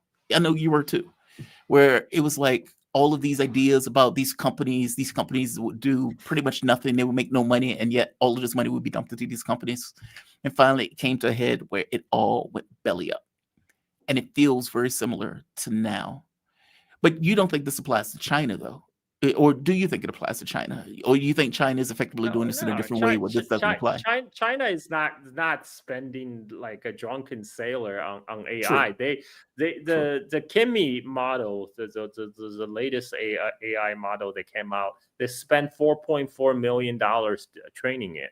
I mean, that money is like, yeah, 4.4 million. That's less than the car Stan Altman drives. I mean, like, so this is why the all these tech bros in Silicon Valley are very, China hawk.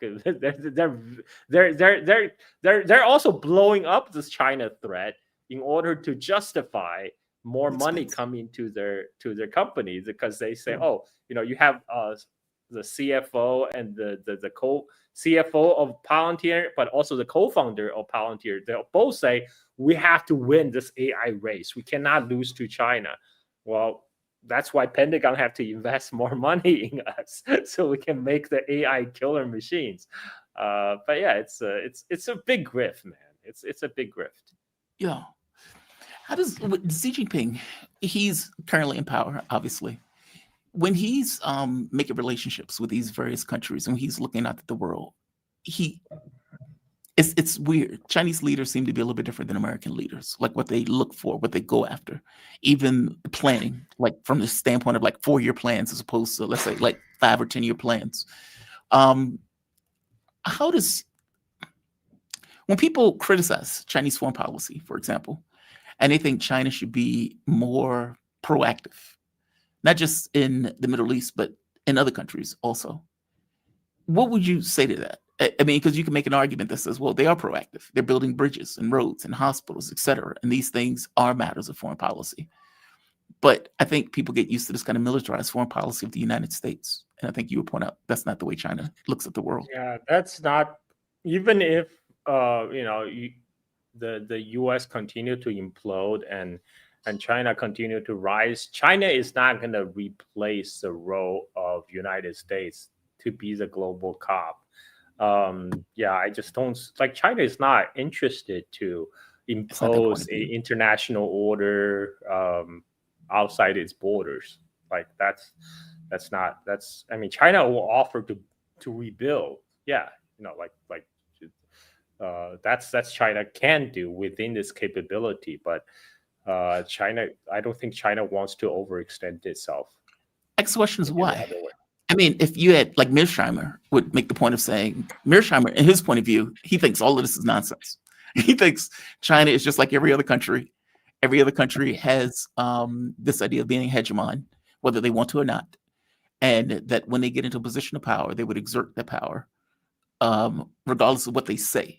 Meaning, from his point of view, China is telling itself myths about itself. And that for all intents and purposes. And by the way, I don't buy this. I think I think Mearsheimer is like it's one of the top scholar on United States. He understands U.S. inside out, and his verdict on U.S. is spot on, especially how the U.S. empire is wrong. But I think what he makes a mistake is, it's this American exceptionalism in his assumption. Well, maybe I can't call it American exceptionalism because he assumes United States is a norm. Okay. Yeah. U.S. In this instance, I think U.S. exceptionalism may be justified because I don't think U.S. is a norm. Like U.S. has been quite exceptional empire. There has never been in human history a global spanning hegemon the way the United States, not even the British Empire. True, but the Soviet Union would have behaved the same way, though. Like if it was the Soviet Union that took the primacy position, they probably would have behaved in a very similar way. And I think that's what Mearsheimer looks at. I think Mearsheimer looks at it and says, well, the Brits behaved this way. I mean, granted, they didn't have the technological capability to do it, but if they would have had the technological capability, they would have behaved in a similar way. If the Soviets would have taken over as opposed to the US, the Soviets would have behaved this way. And so the Chinese, if they had the opportunity, they would also behave in a similar way. That's the way he looks at it. I think it's wrong, though. And I guess my question is, why is he wrong? What is it about Chinese history that makes this incorrect? Well, throughout the Chinese history, thousands of years of it, like some call it inward looking, but really China has mostly Chinese leadership through all the imperial dynasty has been very much focused on running China, because China is so large and it has a lot of problems that you need to deal with. And a lot of times they have no interest to look abroad beyond China's borders, because why? China is already the most important economy in the world. Why do we need to look elsewhere, right? It's unlike Europe during the Age of Discovery. One of the driving force of the quote unquote Age of Discovery was because Europe was relatively poor. You need to go out to grab the wealth from the rest of the world, right? That is why they're looking for the trade route to China. That is a motive. Whereas China's like, we're already rich. We don't need to go. The other people are poorer than we are. Why do we have no interest to go find out what lays beyond, because we just assume they're even poorer. And so that is, I don't know if that mentality carries over, but that has been the norm of the Chinese history. A lot of people ask the question, why didn't China, send ships to America to colonize the world? Right. Because for most part, the Chinese saw no profit in it. It's like they can make much bigger profit in China itself. China was the most productive economy of the world for much of the human history. They didn't need to go out. They can just make money in China. So that is a difference. I don't know whether this will change. Nobody can really predict the future, but from the current trajectory, looks like China has no interest to dominate the world the way that US did. Is it a philosophical difference? Like, no, meaning it's not. It's like, just why?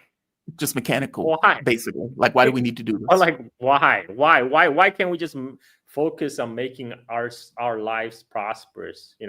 Make China, the most prosperous nation. Like, let others deal with their problems, right? So like, not our problem. Yeah, and maybe this is my American point of view that seeps into this conversation, because from my point of view, it's kind of like, well, obviously you're going to dominate the world, right? Obviously you're going to do this stuff. Obviously you're going to send ships out. What changed then? I mean, because you're right, China at one point was the dominant.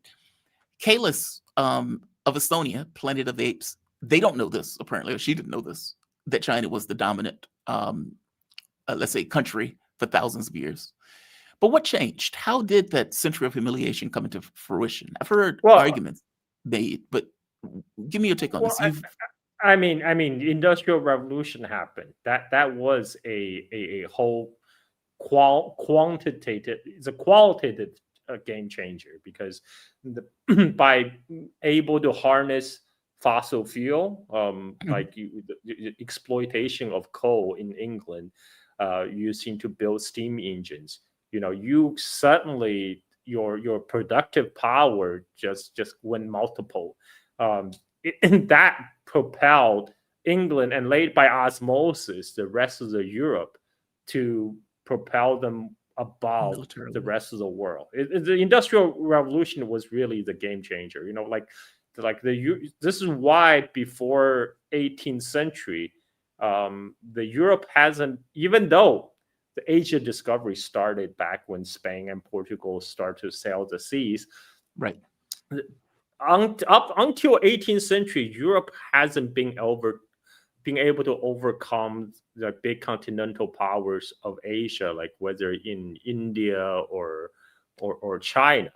But the Industrial Revolution gave, in particular England, a big leg up.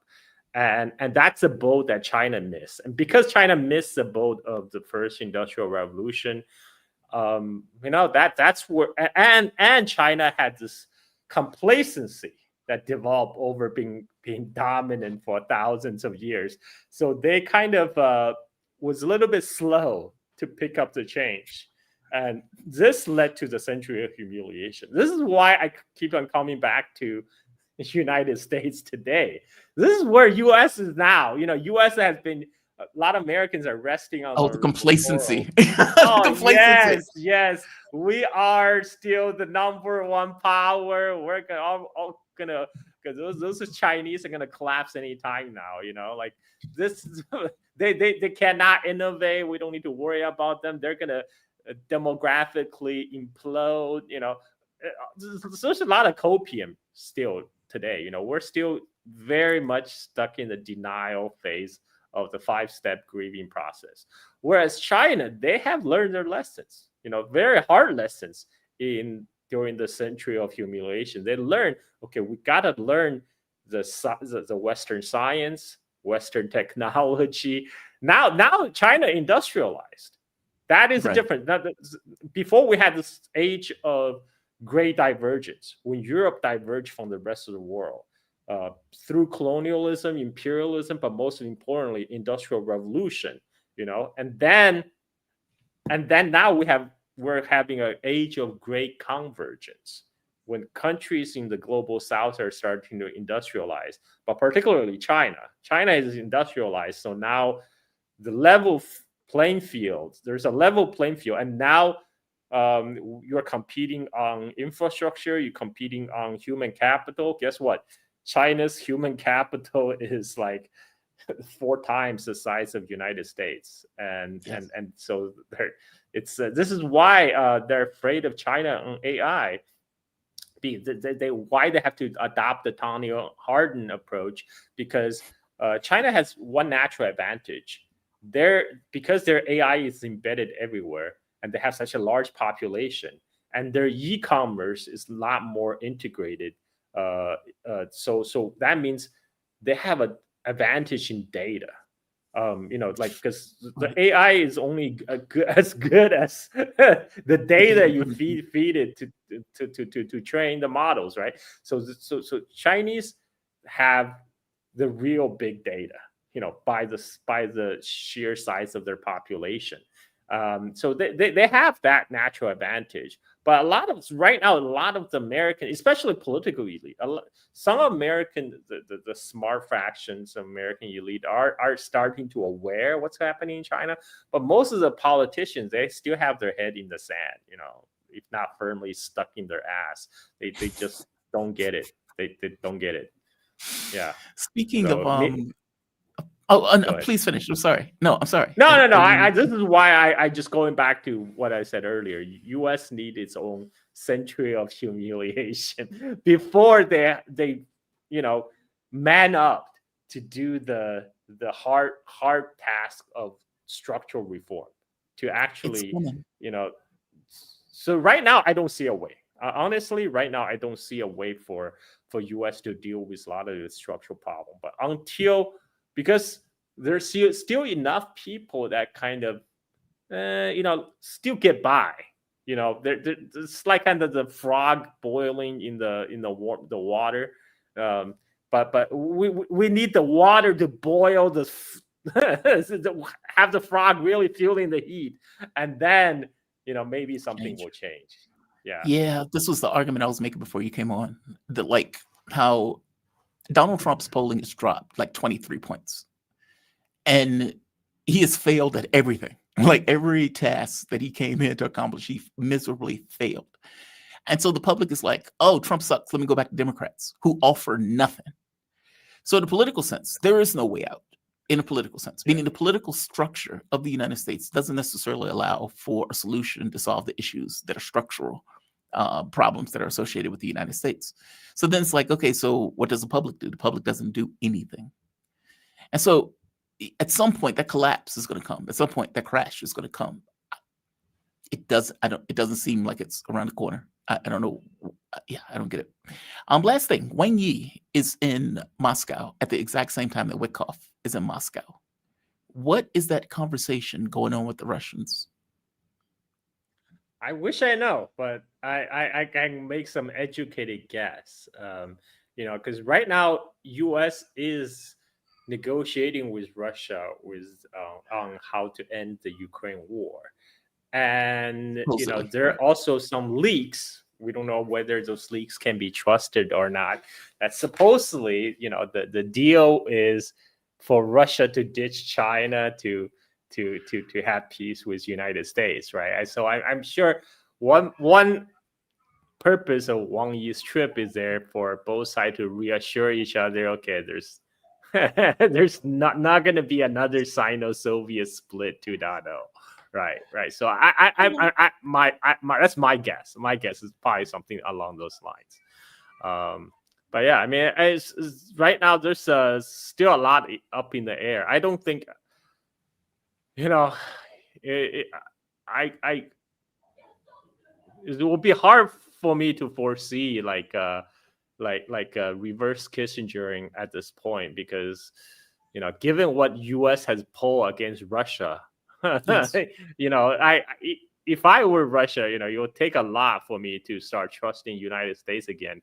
They have to really offer them some really juicy bits if they want to Russia to backstab China, and then I just don't see it happening. Just don't see it. Yeah, I don't see it. I don't see how. That would be astonishing.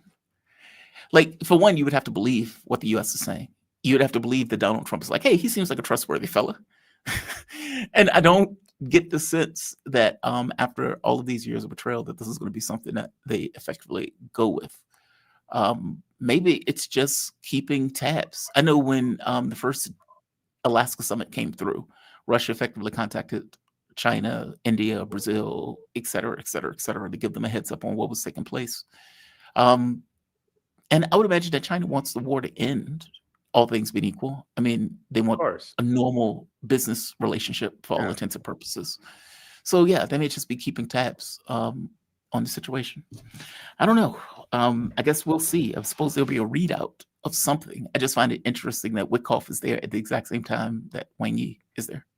It's like both of these meetings are happening simultaneously at the same time. I don't know. Also, Putin's supposed to be going to India. There's that.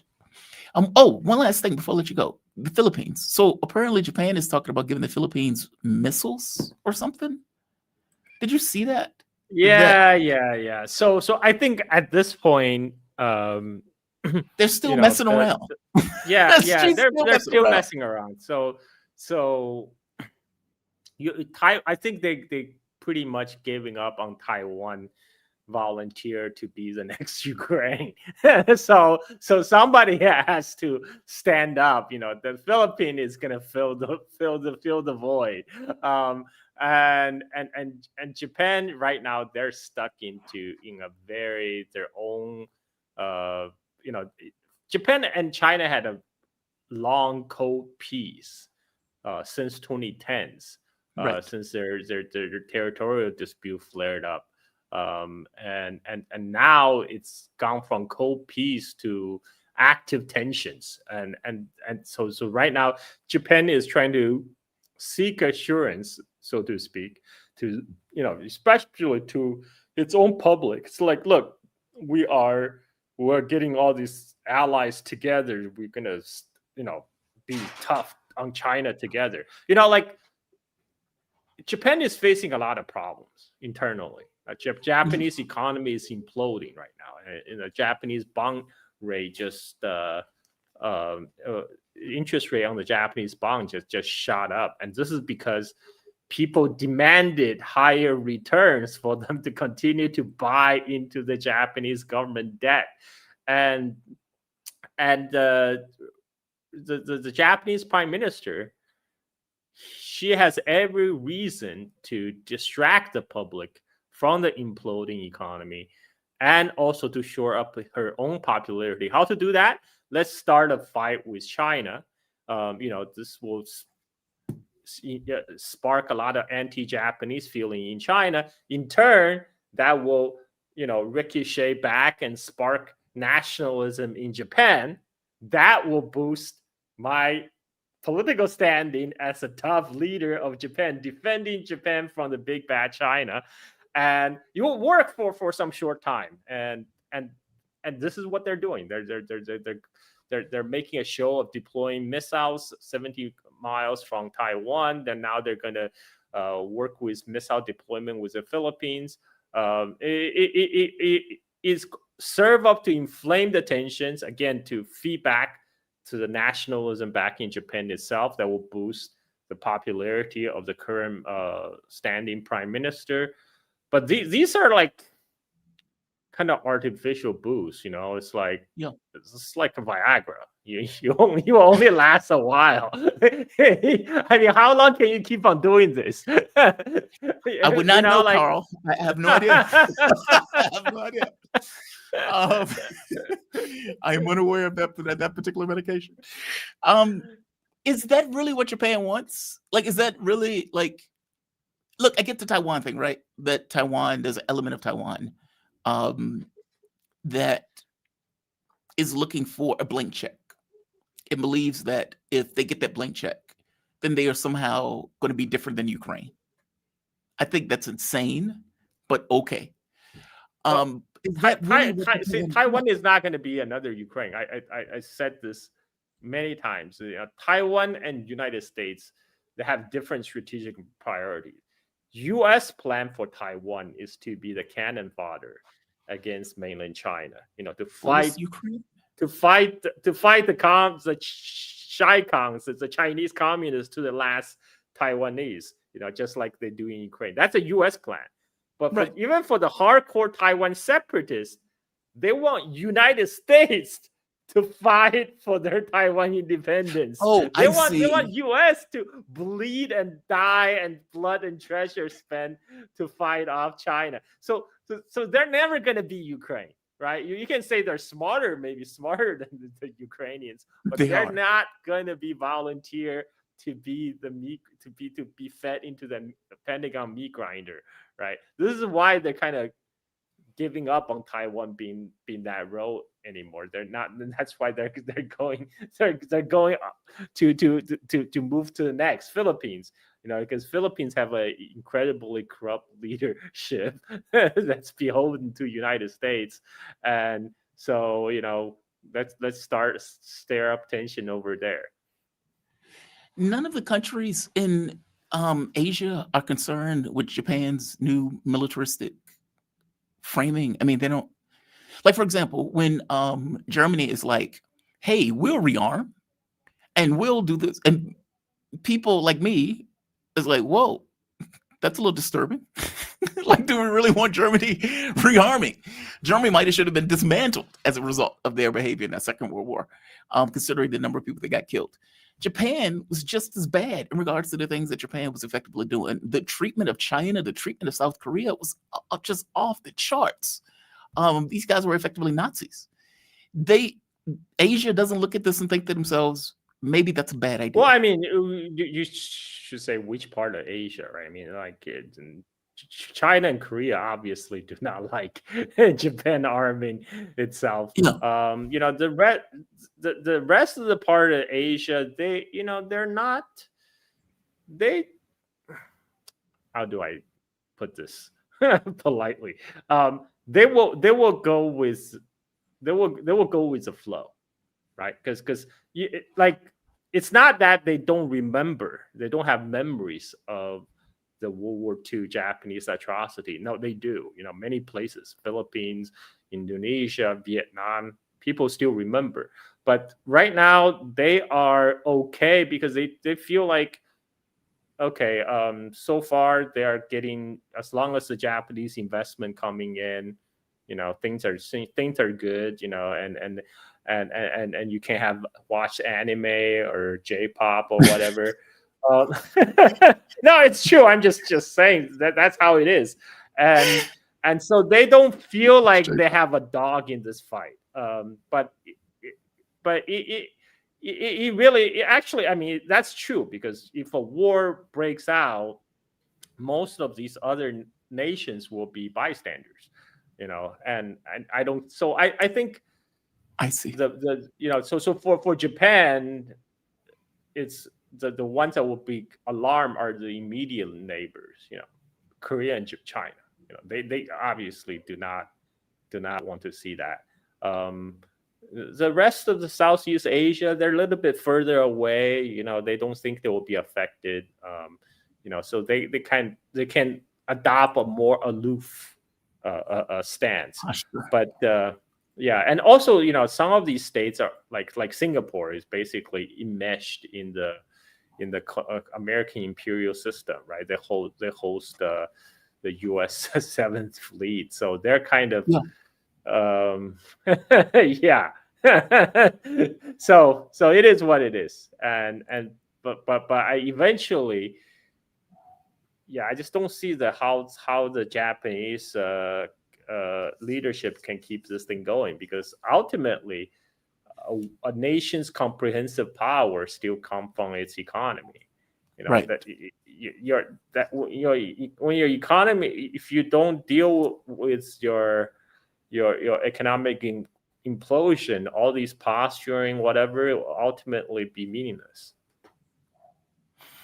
Yeah, I just think in the sense that Japan was, I don't know. I didn't get the sense that the country itself was like, hey, let's be boisterous against China. Let's start a pissing war against China, just out the blue, and seemingly for no apparent realistic reason. I think what happened is, they thought there will be no consequences. They didn't really think through what kind of consequences they might be facing. But they would be facing consequences. They're already facing consequences right now. Their tourism is getting hit, and if China really want to, China can choke off rare earth supply to them anytime, and that will, make things go critical. So we'll see. Yeah, Carl, thank you for this. I thought having a explanation of China in general, as opposed to specific, let's say, news bits, short of Wang Yi and short of what is taking place now between China and Japan, would be interesting. Oftentimes, we don't necessarily get this kind of in-depth look at how China functions. And after reading through the book that Kimberly sent, I thought it would be interesting going through some of the elements of that book and getting your take on some of those elements. So thank you for this. I really appreciate it. Great breakdown, great explanation of, let's say, the mechanics of China. Granted, we didn't get into the elections and that type of stuff, but still, it's still a good, let's say, introductory into how China operates and how they think about the world at large. So thank you for this, man. Carl Jha. And just to give your bio, Carl Jha is, there we are. He's host of Silk and Steel podcast, focused on China's surrounding regions and their history, culture, and politics. You can follow Carl on Twitter at Carl Jha. You can follow his podcast on Twitter at Steel Silk In.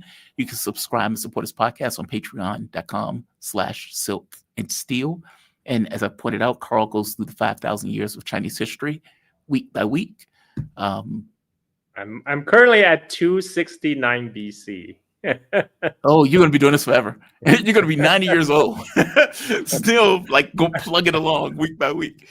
No, that's called a career, or that's called a that's a, what do they call it? Job security. It's like, the very next week what you're gonna do. Yeah, it's a great idea though. I mean, there's a guy who does the Great War. What is it? India Dale, I think his name was, and he used to have the thing for the Great War, and he would do week by week of the First World War. And he did it for the entire 3 years or 2 years. Well, for the first one, I think it was 3 or 4 years. And then he moved to the Second World War. Then he went to the intervening years. And that's like a decade, right? Of him just doing that. And it's a fantastic idea. The idea is just on point. So it is interesting. It is something that I would imagine people want to know, especially with China being a rising power on the global stage. Carl, always appreciate you, man. Thank you for this. Thank you. Have a good one. All right. Shout out to Carl. Hanging out in Bali. I got to be honest. I miss Malaysia's temperature. It's cold here. In Malaysia, it was At 10 o'clock at night, it was like 80 degrees. And it just felt great. Same thing in Jakarta, like 80, 90 degrees. It could be like 10, 11 o'clock at night. It's not the way it is here. It's freezing here. But we are joined with the one, the only Margaret Kimberley. How you doing, Margaret? You doing okay today? I'm good. How are you? I Aside am from being doing well. cold. Yeah, it's cold here. I'm in Nepal. I'm in Kathmandu. When Carl and I were in the same time zone for a while, I was in Malaysia. He was in Malaysia. The temperature was, I don't know, 90 degrees every day. And then you go to Jakarta, it's like 80, 90 degrees every day. It could be 10 o'clock at night. It's like 90 degrees. And so you may have a fan on, you may have an AC on, but for the most part, it's nice. Like you're never cold. It's great. Right. And then you jump into Kathmandu and you're like, oh my God, it's 70 degrees. It's freezing. And then at night, it's like 60 something and it's freezing. And it's like you can never get warm. And you just miss those warm nights. Well, it's I all don't know. relative, right? Words like hot and cold are relative, right? It is. Carl one day told me, he says, I was talking to him one day. He says, yeah, it's a little chilly here. And I was like, what? What do you mean? It's like 85 degrees. He says, if I can't sleep without my shirt on, it's chilly. I was like, okay. Okay. Fair enough. Fair enough. But for the audience, Margaret Kimberley, she is senior columnist and editor for Black Agenda Report, author, Prejudicial, Black America and the Presidents. And she has a chapter in a new book that she gave me to read, which I even had this conversation with Carl about it. It is called, I just had this book up. Come on.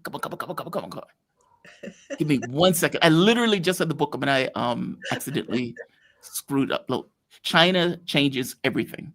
Yes. That's the name of the book. Yes. And your chapter boiled down to effectively China Unleashed. I renamed it for you, China Unleashed. Basically, the United States can't contain China. Right. And your chapter in the book points out the folly of even trying to. And you even give, okay, I don't want to give the entirety of the thing for you. But your chapter was really good. It went into just basic stuff, like, and stuff that I've come across myself, like this inability, for example, of getting a train to go from point A to point B, like trying to get a train from Richmond to Chicago. Okay, well, I can't really do that. You point out in the book how they have high-speed rail, Yes. but because the train tracks were so jacked up that it's not high-speed rail. Yeah. And it's Yeah. just They made a small big stretch. deal about saying, we've got high-speed rail in the US. No, we don't. We just don't. So there's this one corridor between, I think it's just between, first of all, it's just between Washington and Boston. Mm-hmm. And the trains are high-speed trains, but the infrastructure was not improved. So it's only really high speed for like 50 miles out of the entire journey. Unlike China, where high-speed rail is high-speed rail, thousands of miles, 20,000 miles of track all over China. And that is just an example of China's prowess, economic and technological prowess. And it's because of socialism that they have it. They have a planned economy. The capitalists don't tell the state what to do. The state tells businesses what to do.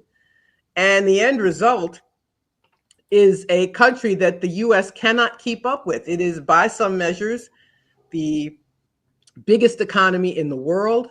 And every president has some crazy scheme to try to contain China, tariffs and bans on technology, and none of it phases China.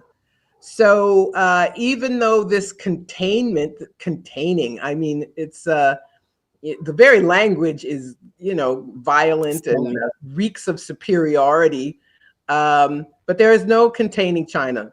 Pandora's out of the box, the horse left the barn. You can use whatever analogy you want to use. And the only thing that makes sense for the United States is peaceful coexistence, but the US is devoted to this idea of having hegemony, having primacy.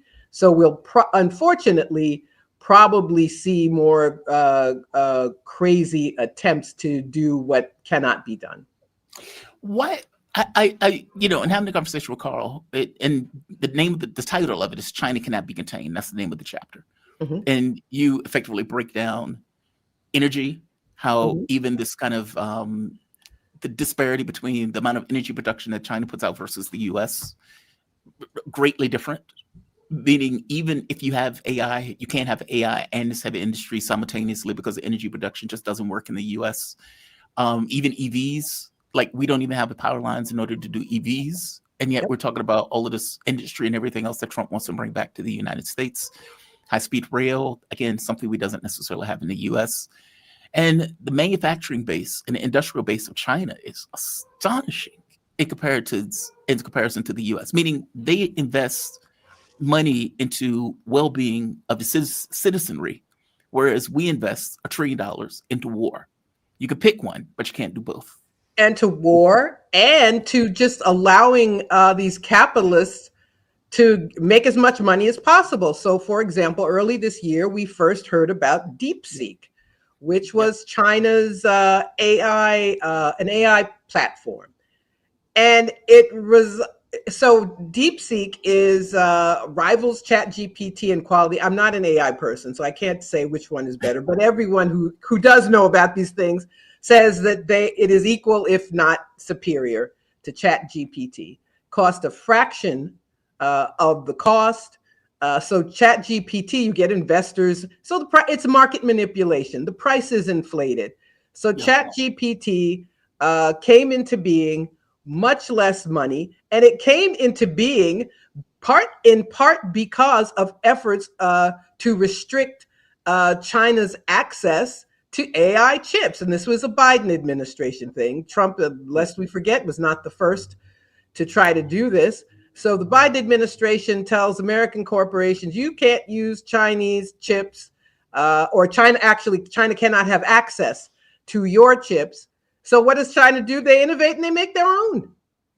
And they come up with a rival technology that works just as well, that didn't cost as much money, that's open source.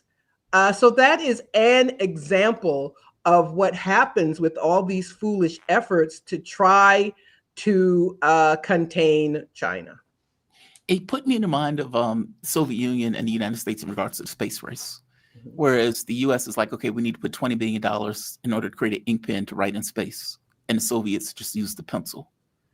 That's what it kind of put me in mind of. I mean, they were able to create a device that functions just as well, just as capable, for a fraction of a price.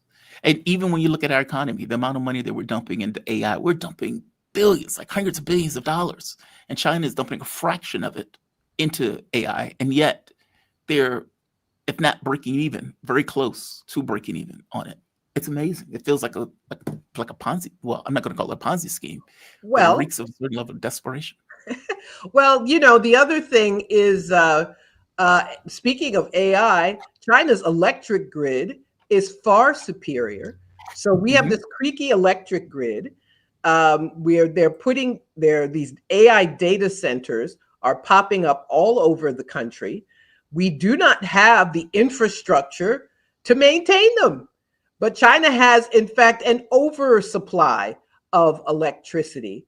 So we have these data centers that are polluting, that are putting a strain on the already decrepit electrical system that nobody wants in their backyard, and for good reason. But China is humming along with this great electrical system, and the United States is committed to this conceit that it can somehow bring China down. I want to say something else. I didn't go into this in my chapter, but I believe that racism is part of this story. China, ever since the rise of European nations and the United States, which were all based on theft, by the way, colonization, enslavement, theft of resources. China which hundreds of years ago, China was the superior power in the world.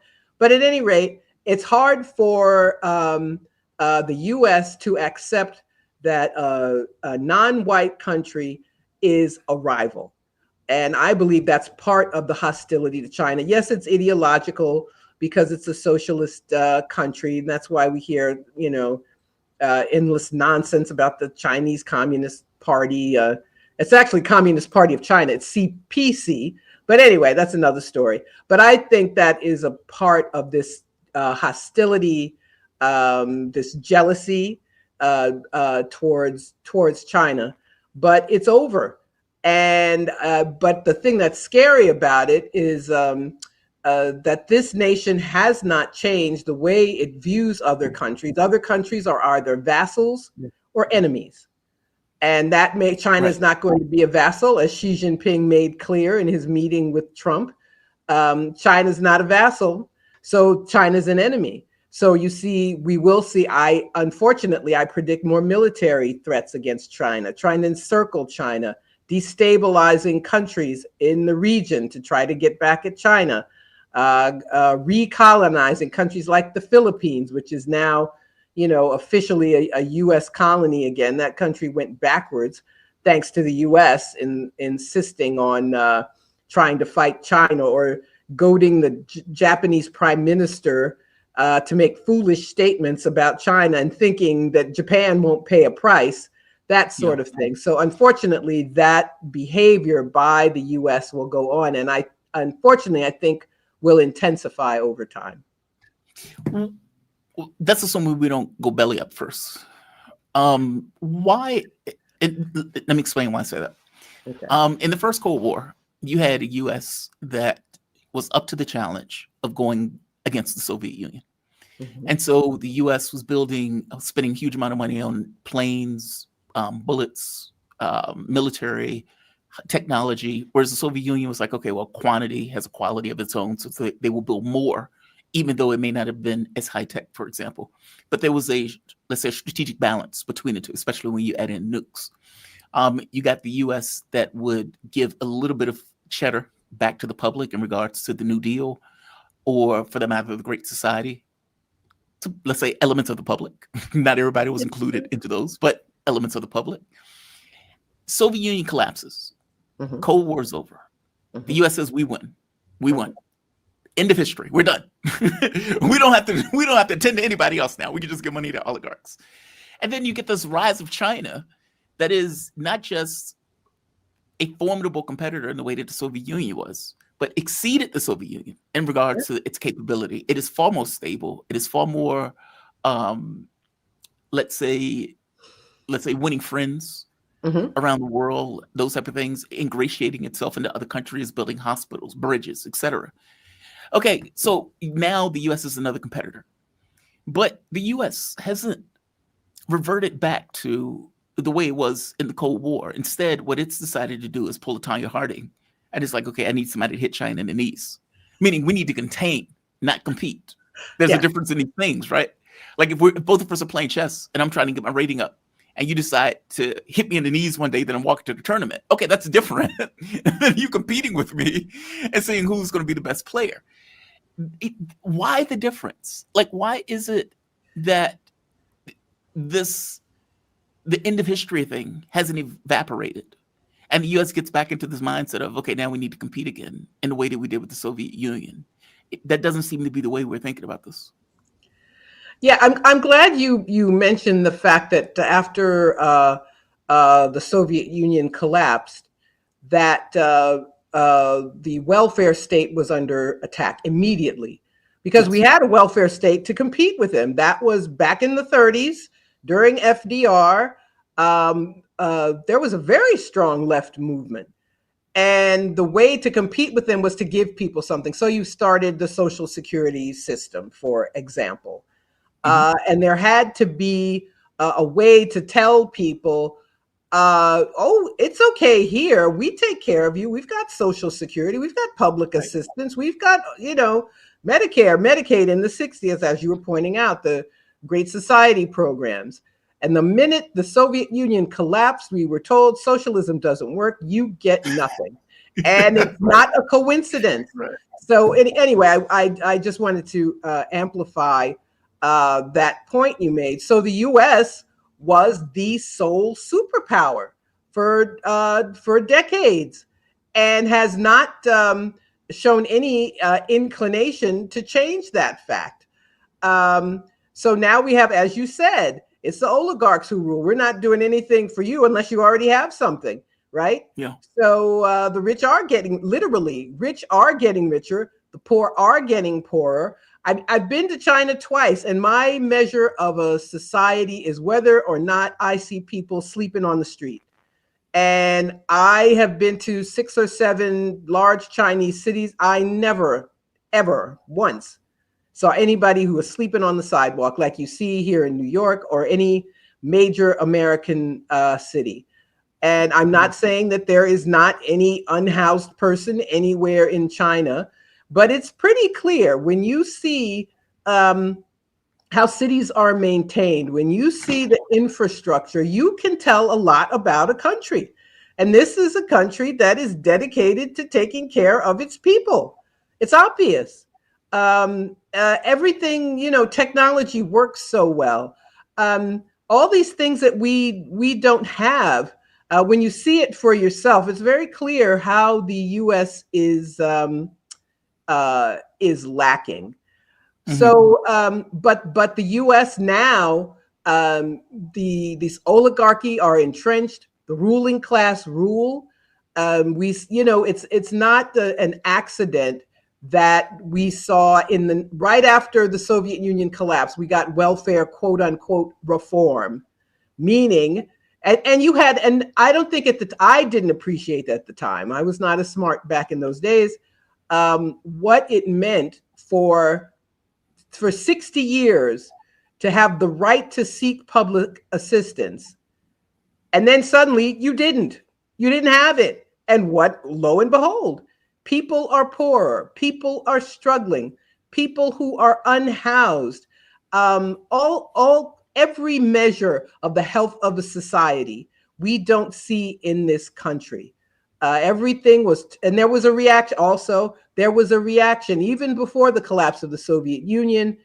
There was a counter revolution from the early 70s that we're not doing this again. We're not letting people protest. We're not going to let any mass movements determine that there's going to be something called Medicare and Medicaid couldn't be passed today. No, it couldn't be. No. Or Social Security. No, Social Security, none of it. definitely. No. None of it.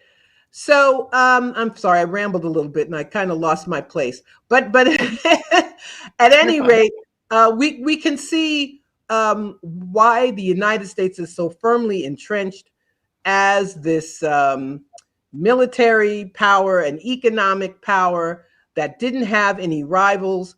So now the U.S. cannot stand for Venezuela to exist as a socialist state and is on the verge of being attacked, not just to show Venezuela, but to show Russia, to show China. You can't help Venezuela. You may be friends, but you're not here. We are. It's our backyard, as it were. We can bomb fishing boats. We can decapitate the president. We can put in somebody else and take their oil. Trump is different in that he says these things out loud. We're going to get their oil. Mm-hmm. So this is a moment in which the U.S. is determined to continue these dynamics, determined not to change them. To get Japan to stir up trouble about Taiwan. Let me remind people, there's a one China policy. That's official U.S. policy. You wouldn't know it, but it's official U.S. policy. There's one China. Taiwan is China. And telling this silly prime minister in Japan, you got to go make trouble over Taiwan, and they get smacked down. China has cut flights. China said, we don't have to buy seafood from Japan. They were trading partners. They have ruined their relationship with China, all because the U.S. told them to do it. Silly, what did they call it? Silly children, or whatever the silly thing, tricks are for kids. I mean, these countries never seem to get the hint that it never works out well for them. I mean, like the Ukraine thing, or Taiwan, for example, or Japan in this case, the Philippines. Like none of these, it never works out well for them. And yet they still follow the edicts of the hegemon. I guess my thing is the US has, let's say, structural issues that it doesn't seem to be able to attend to. And a political space, and this is a good transition. The political space seems completely incapable of doing anything about those structural issues in a way that China seems to function on those issues. Meaning, from China's point of view, we're going to raise 800 million people out of poverty. Okay, that's like nearly three times the size of the United States. Meaning they pull more people out of poverty than nearly 3 times the size of the United States. Whereas if you go to California, you have hundreds of thousands of people who are literally living on the streets, like in shanty towns. That is not our focus. That is not our objective. The big, beautiful bill, quote unquote, that Trump passed is effectively a suction cup of money from the poor to the rich.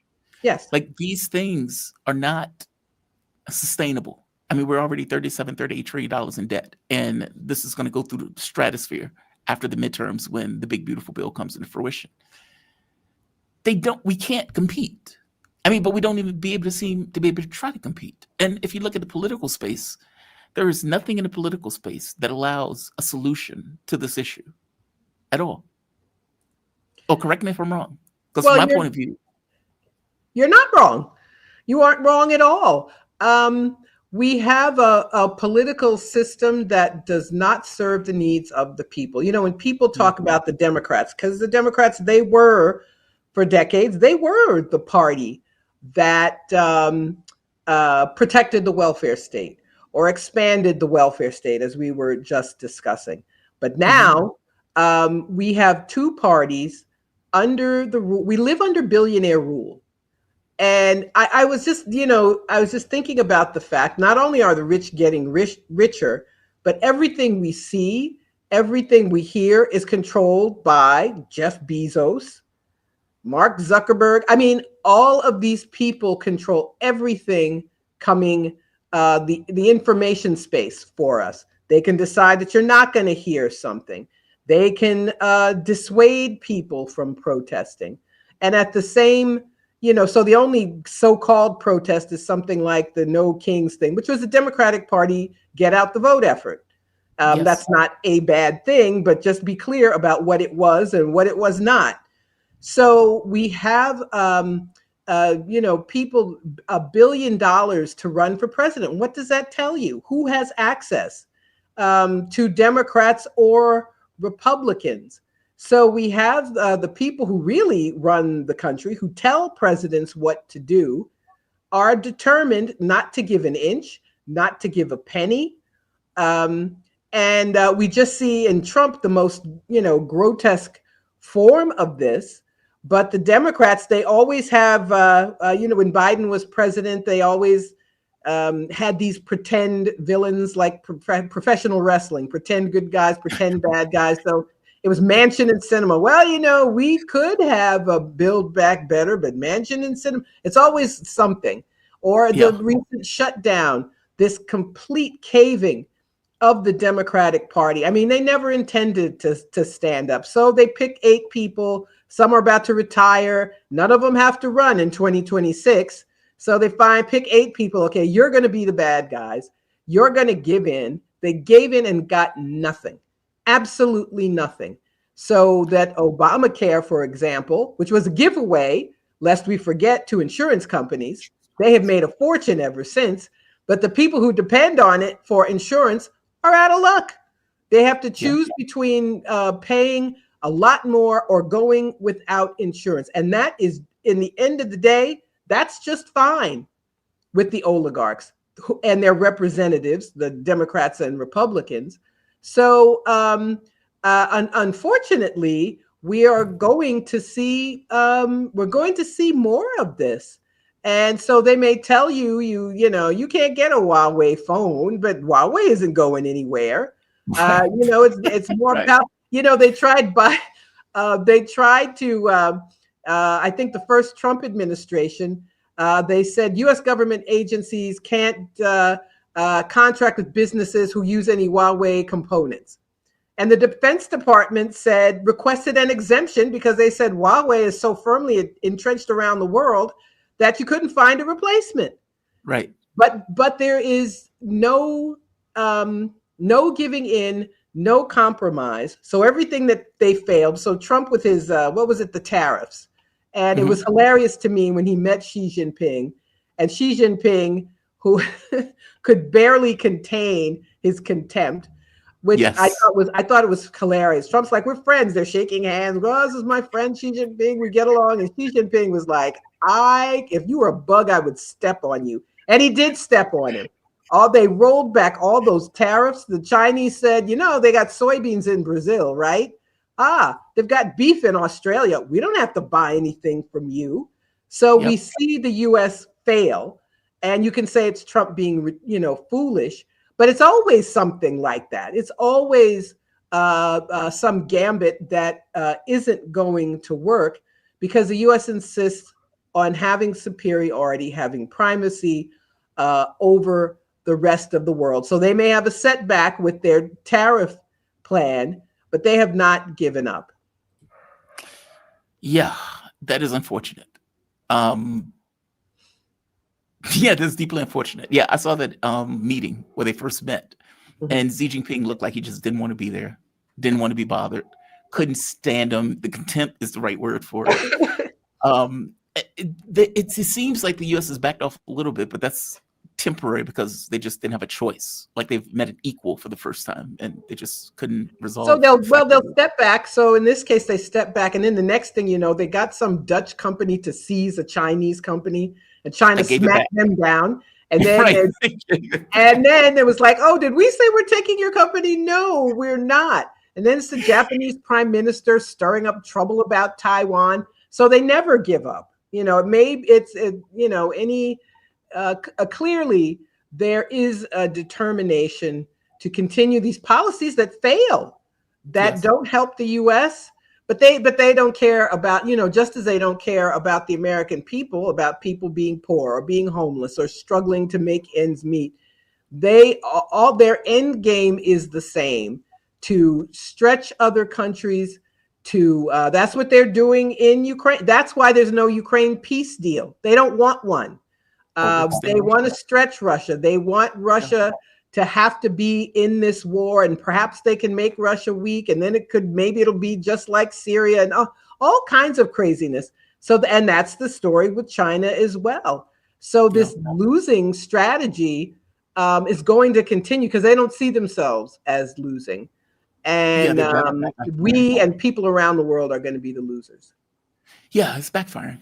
I mean, it's backfiring in Ukraine as we speak. I mean, the only reason the 28-point plan is out is because Russia is effectively dominating. They will take the Donbass. They've just taken Pokrovsk. What is the other location? Volchansk.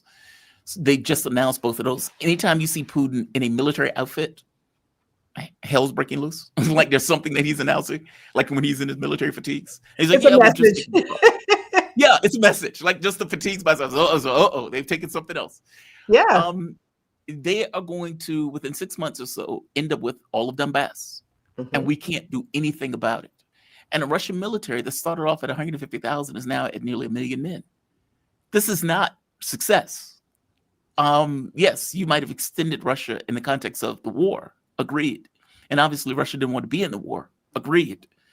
But you have lost magnificently, and Europe has taken a magnificent hit on top of Russia winning that war. It's not like their economy stopped. All of those things effectively kept going. So these schemes don't seem to be working in the way that they think that they're working, but it seems to be all they have. And what makes it so bad, I want to show you this.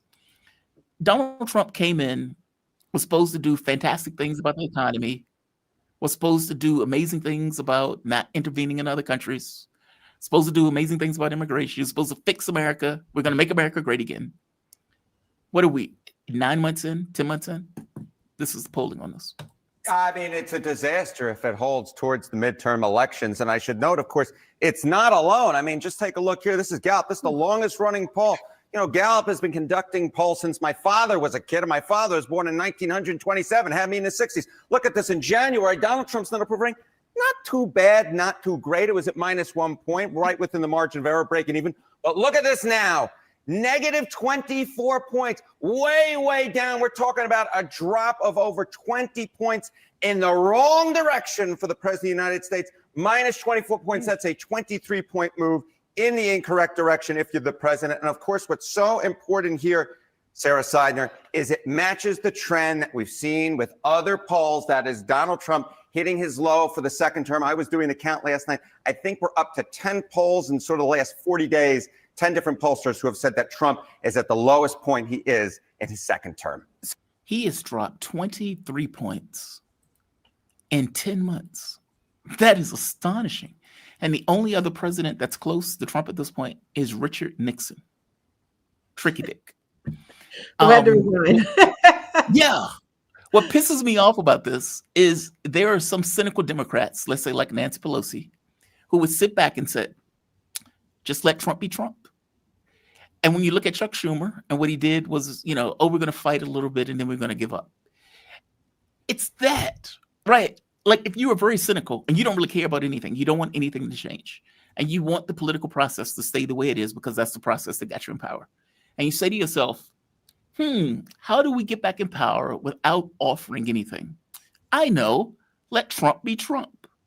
And then you go 10 months and he drops 23 points, which will have a dramatic effect on congressional elections when you get into the midterms, which means without doing anything, without offering anything, without having any policy, without having any kind of new model of doing politics, Democrats are going to be swept right back into power.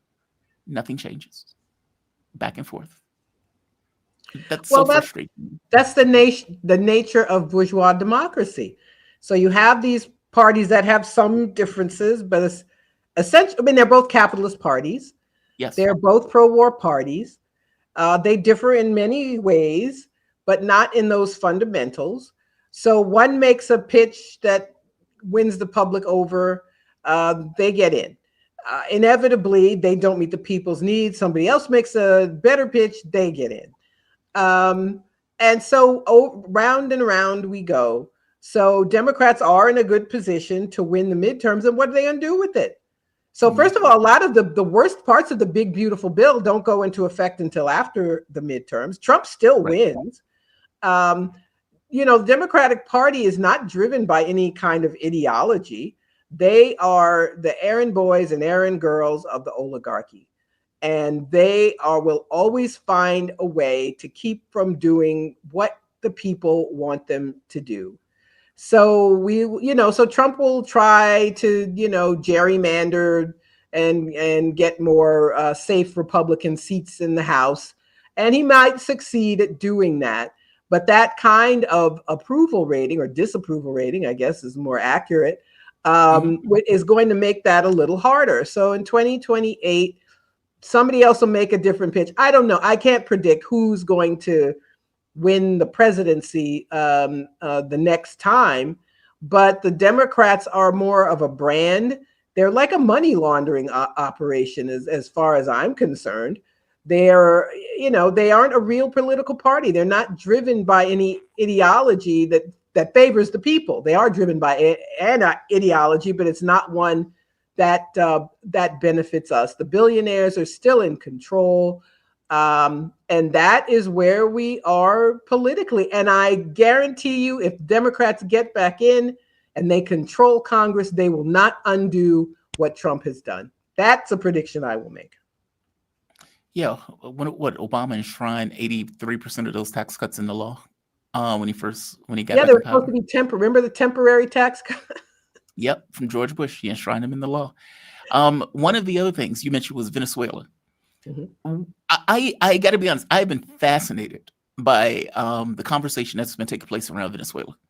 So they have been giving Hegseth a lot of, let's say, grief because apparently he ordered a boat double tapped.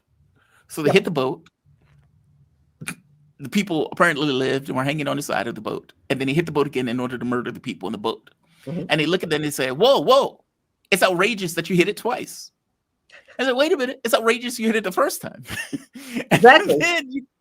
and then you get Trump, who is obviously crafting a lie in order to attack and murder a bunch of Venezuelans. And that doesn't seem to be the issue. They take issue with the fact that they double tap the boat. Yeah. That is so wild to me that that's the issue that they come up with. I'm amazed by that. I know it's, the way we've seen this over and over again. When a president wants a war, everybody goes along. The corporate media go along. You might hear a few voices in Congress in opposition. I can't think of any. And when Democrats have spoken up, they say things like, well, you've got to come to Congress to get our permission to wage a war. Well, what would you say if he asked you permission? Would you tell him no? So they'll say things like that. Nobody points out that everything Trump has said about drug dealing in Venezuela is a lie, is easily proven to be a lie. I mean, look how these little boats, they can't get to the nearest U.S. territory to Venezuela is Puerto Rico, and it's 500 miles from Venezuela.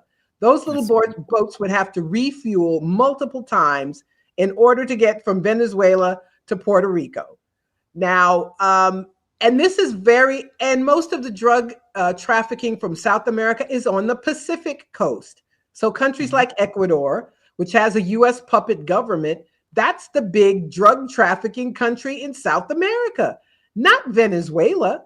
But how many articles? There was one somewhat decent New York Times article, but there has been very, very little pushback about what are clearly lies. This is a policy going back decades to undermine Venezuela's socialist government.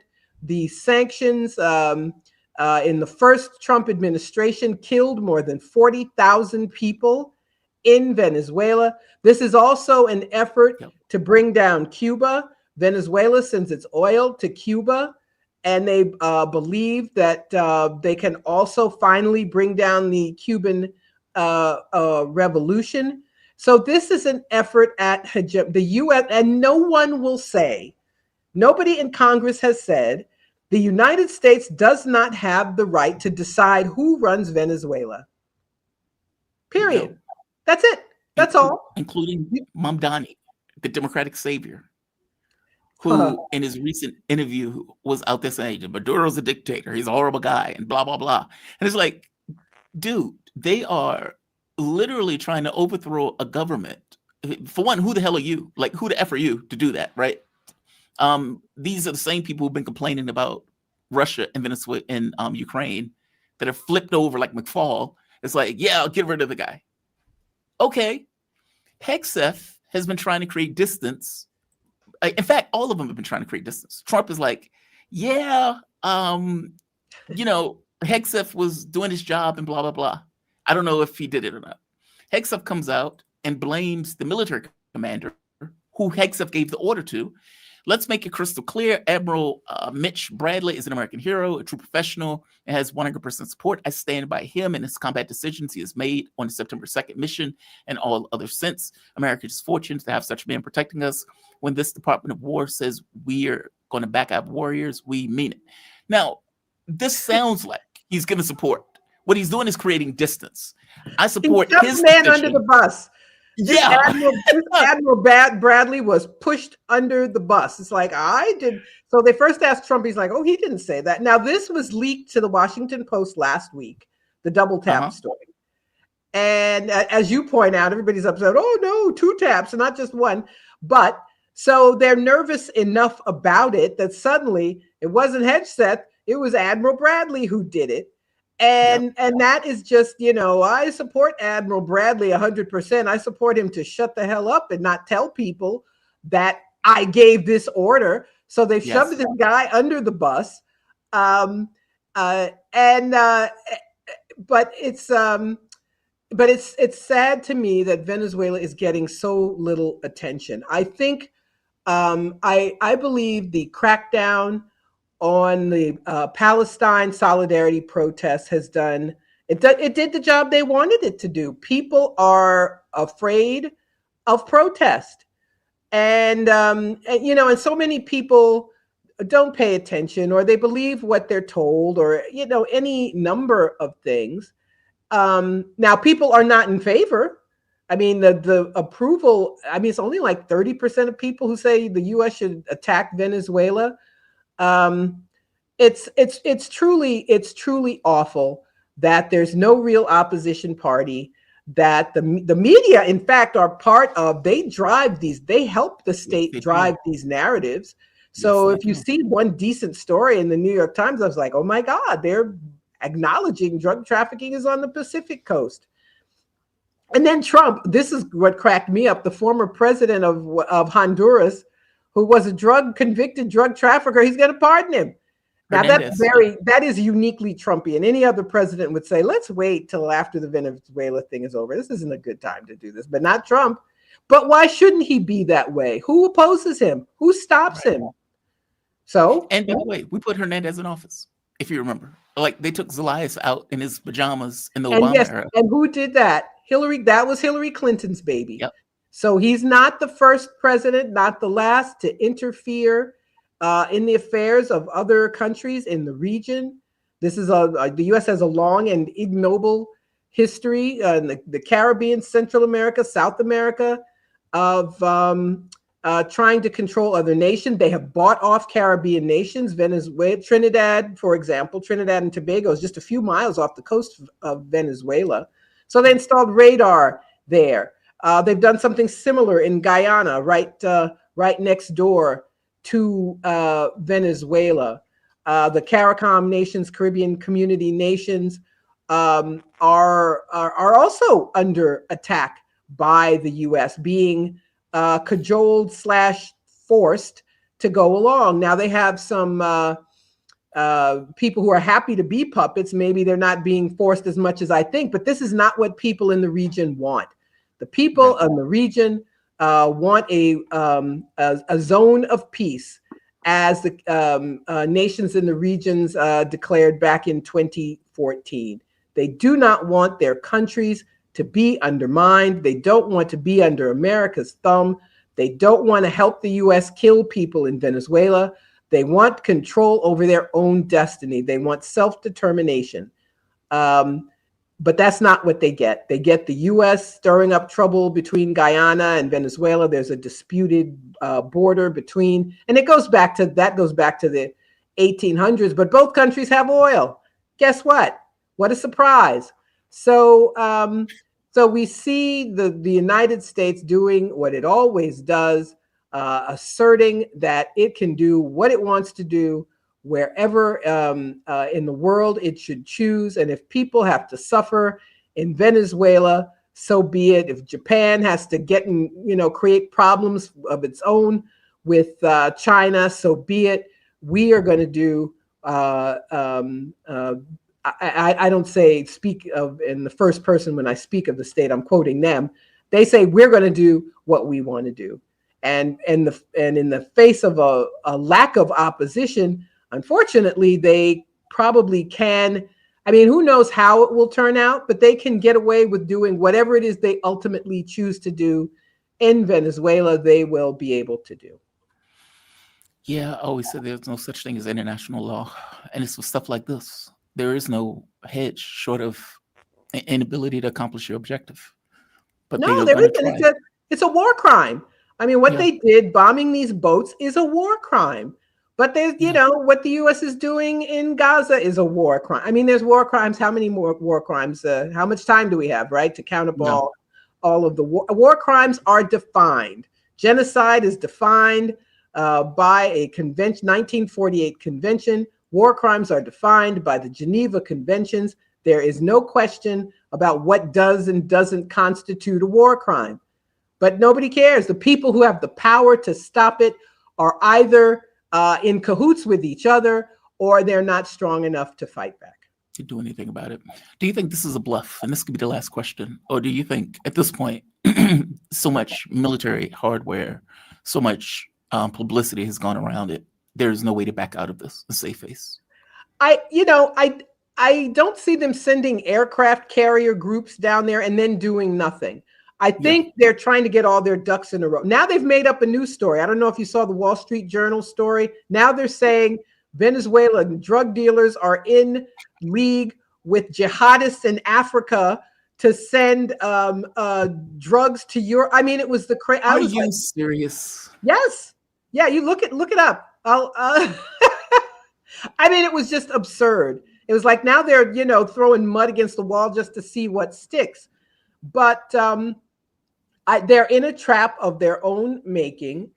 They want to do it. I know Rubio wants to do it, lest we forget. He's the leader of the Cuban, right-wing Cubans who want to stamp out socialism wherever, and as I pointed out also, harm Cuba in the process. So there are people who want it. Hegseth, he's a maniac. Of course, he wants to do it. Does Trump want to do it? And I suspect that's the issue. The president has to be behind it. Now, do they want to do this while they're also trying to have a fake ending to the Ukraine war?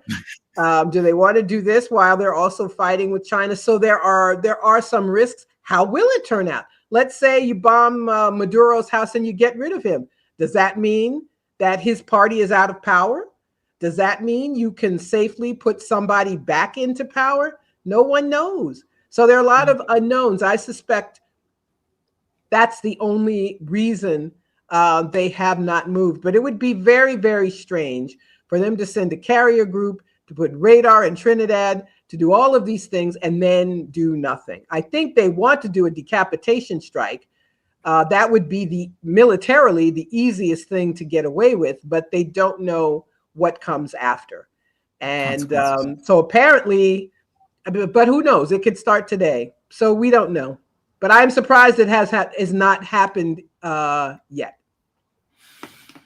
Margaret Kimberley, always appreciate you. I really do. I swear I do. Thank you. Margaret Kimberley, she's senior columnist and editor for Black Agenda Report, author of Presidential Black America and the Presidents. Also, there is this new book that she has a chapter in, just so all of you can. Oh, you already got it up. Fair enough. That's I was going to show it. That's my old book. Yes, you can. Oh, that's presidential. Yes. Well, this is the new one. China changes everything. Changes everything, and you can buy it where you buy other books. But I recommend buying it from the International Action Center, iacenter.org, and just scroll down a little and you can get the book at a very nice discount. There are more than 30 chapters covering many of the things we talked about, the U.S. Military rivalry, what China has achieved as a socialist state. So it's a great book. Everybody should read it. It really is. I had the opportunity to go through several chapters of the book. It is very good.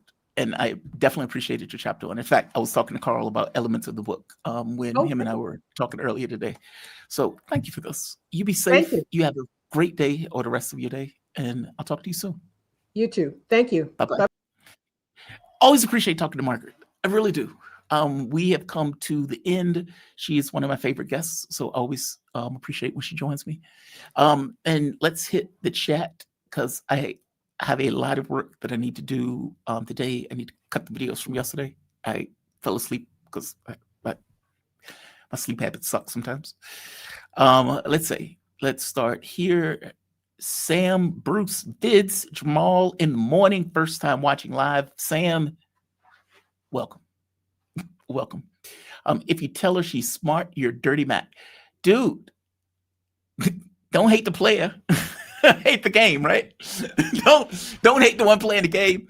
Like there's this funny line that trips me out to this day where someone has a date and it's like you guys are walking the person home and the woman says, hey, would you like to come up with some coffee? And he said, I don't like to drink coffee at night. And she says, that's okay, because I don't have any coffee anyway. Oh, I love that line. I love that line. Don't hate the people playing the game, right? It's like, oh, you're so smart. I love it when you talk about international affairs and international politics. Really? Really? You're not just saying that? No, I'm not just saying that. I'm not just saying that. I really mean it. I deeply mean it. I watch your clips all the time, and I just think, God, man, she is brilliant. Oh, that's so nice of you to say. I have some coffee in my room. Would you like some coffee? Let's go get some coffee. Let's see. This is right here. M Sparks 187 super sticker. Thank you, M Sparks. Thank you for that. And RTR warriors, don't forget the United States and British option opium wars in China. Yes. Yes. But see, the opium wars thing was part of the century of humiliation. Like the only reason they were able to do this gunboat diplomacy was because China at that point had become backwards in the context of other countries that were able to industrialize. So it kind of fits within the context of the years of humiliation.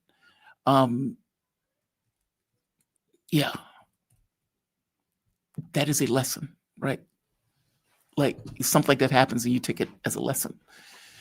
I mean, look, we have our own spots in history, things that we have internalized. I would say slavery is something we've internalized in this country.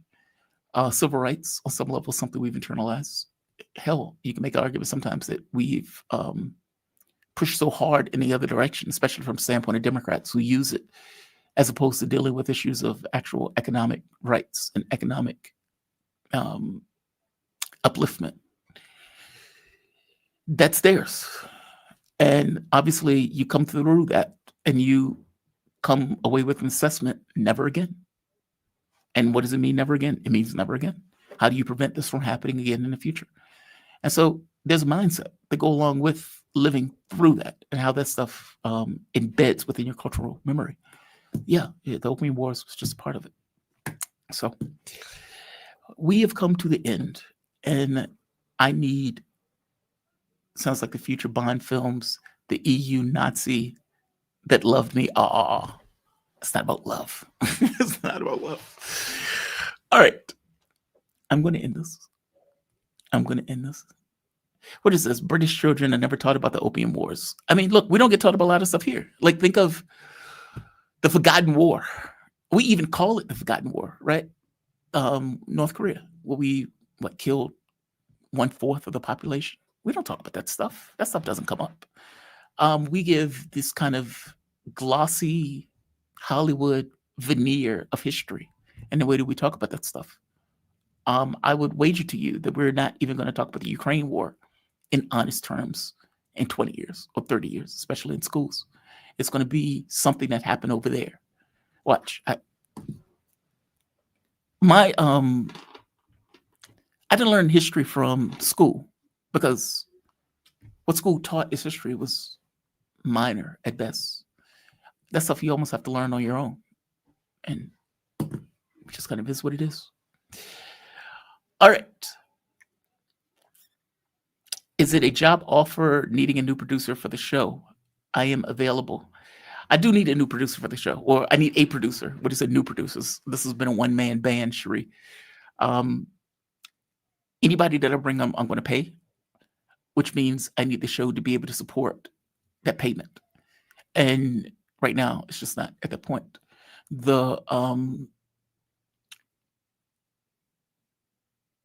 Yeah, it would help, but I have done the thing of bringing somebody on without payment, and that just was fucking horrible. Just absolutely horrible. I would never, ever. I had reservations doing it in the first place, and the person was like, "No, I could just be I could just learn. I could just learn how to do this and blah blah blah." And then later on, it's like, "I work for you." It's like, dude, you begged for me. Never doing that shit again. There is a beauty in having look, I'll tell you this, my bias is to create separation through payment. That is the beauty of money in the case of I'm giving you money, so I'm paying you to do a service. This is not about your feelings. It's not you're doing me a favor. None of this stuff. You're being paid for a service. That is my bias. I told you before, I am hard pressed to ask people to do anything for me. In that sense, it makes it very difficult for me to ask people to come on as guests. The one time that I deviate from that, I get burned. I would never do that shit again. Never, never, ever, ever, ever, ever, ever. I won't charge for my efforts. Yeah, no, Cherie. I told you no. Yeah, that free service is effectively me paying you. Yeah, that free service is effectively me paying you. Traveling with your mom. Oh, you're talking about traveling is the payment? Jumping around from place to place is the payment.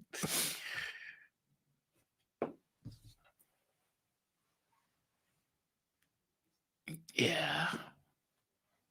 Yeah. Sheree, I appreciate that. I appreciate that. And one day when I get big and strong and have 100,000 views, and I can support month to month in a way that is sustainable, I will get a producer. Paid a producer.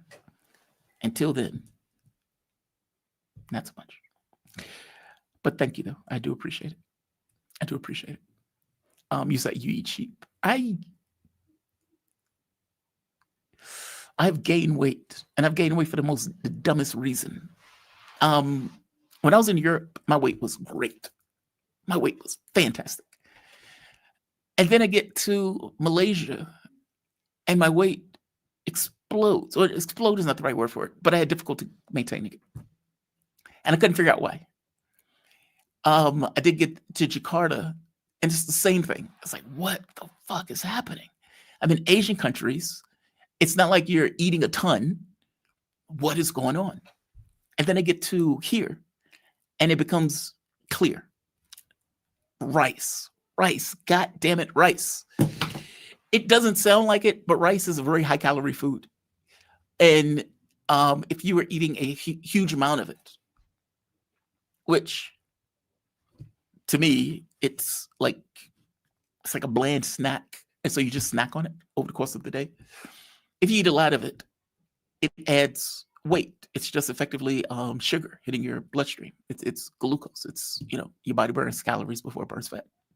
So even if you're not eating a huge amount of it, like in Jakarta, they may have like a chicken thigh, rice, and an egg, but you get like maybe a cup and a half of rice, like a boatload of rice. That would be a meal. That would be breakfast, actually. You get something else for dinner, cup and a half of rice, maybe fish, and that's a meal. But that's like 3 cups of rice. Like, that's a huge amount of rice, especially when you sit there and eat all of it. And then you get addicted to eating it. And so when you go to the next location, you're addicted to eating this high calorie food that's also high in fluids that you don't realize is high in fluids, because 80% of rice is effectively water, which also for me sucks. I have developed bad habits in Asian countries that when I finally go to my next country, it will be a detox. Yeah. Every country you go to is different. Your habits, your patterns, the things that you do on a daily basis, all of that stuff changes radically at times. There's certain locations that are good for walking.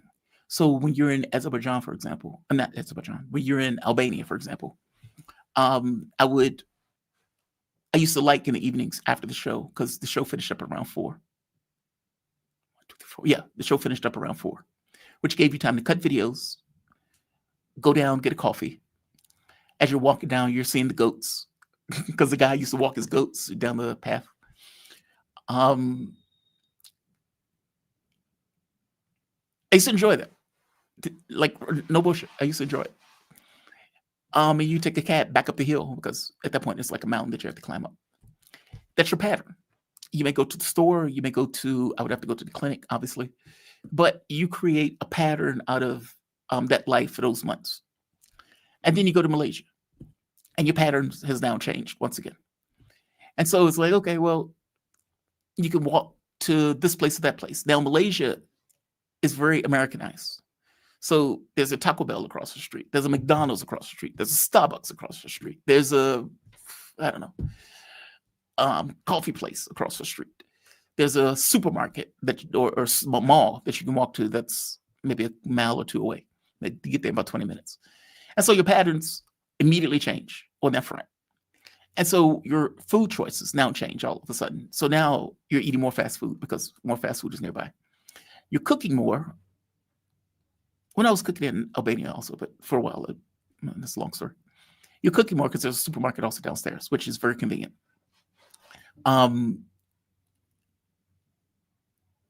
but you seem to be eating more. So you seem to be taking more calories, or at the very least junk calories, in a way that you weren't necessarily doing in Albania. But whatever, you still maintain a balance. It's like your weight floats up maybe 4 pounds, but that's not horrible. Then you get to Jakarta and your patterns immediately change again. And Jakarta is not really a walking city. You usually take bikes from point A to point B. So you're getting less exercise because you're taking the motorcycle anytime you need to get from point A to point B in and around the city, because it's very inexpensive. You might pay like $1 to take a bike to the grocery store, for example. Less fast food and more of their food, because their food is actually quite good. And then you get to India and your patterns change. I mean, you're to here, your patterns change. It's like everywhere you go, your patterns change and change over the course of like 2 months.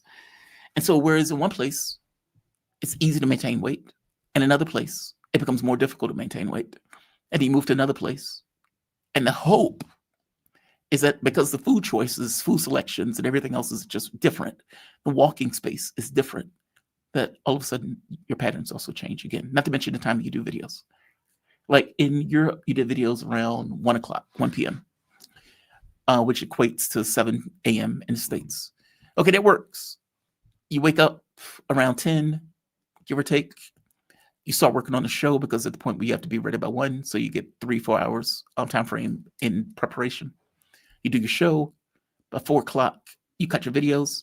And so by the time you eat, you're eating that 1 meal a day, and you're eating that at dinner, which makes it easy to maintain weight. So the flow of the show and everything else just kind of goes in line with your basic patterns. No issue.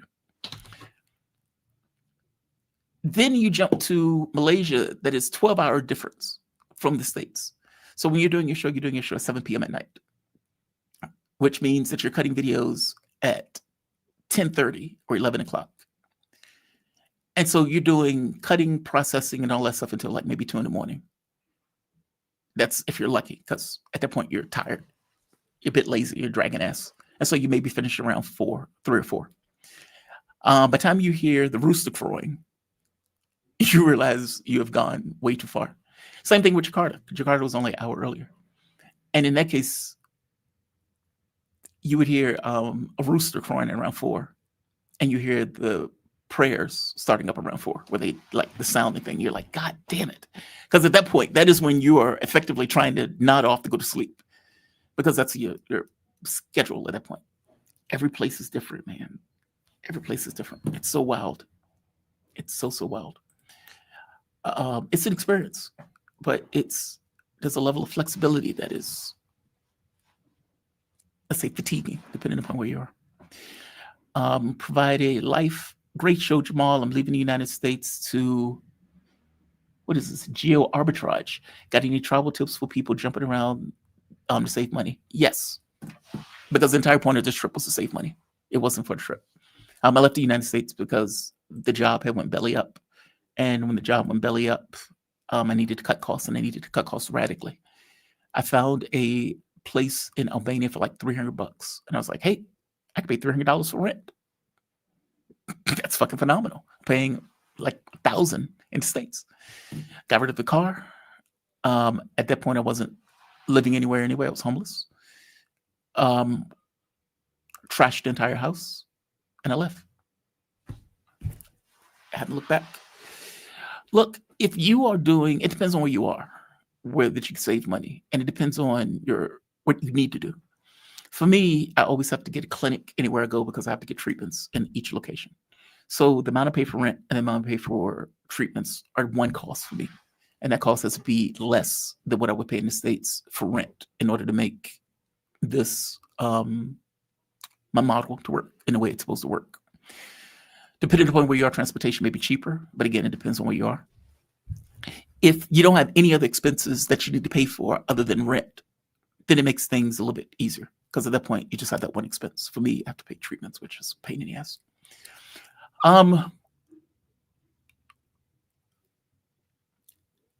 You can get a really good space in Vietnam, a really good space in Malaysia, a really good space in Indonesia. Azerbaijan has really good spaces.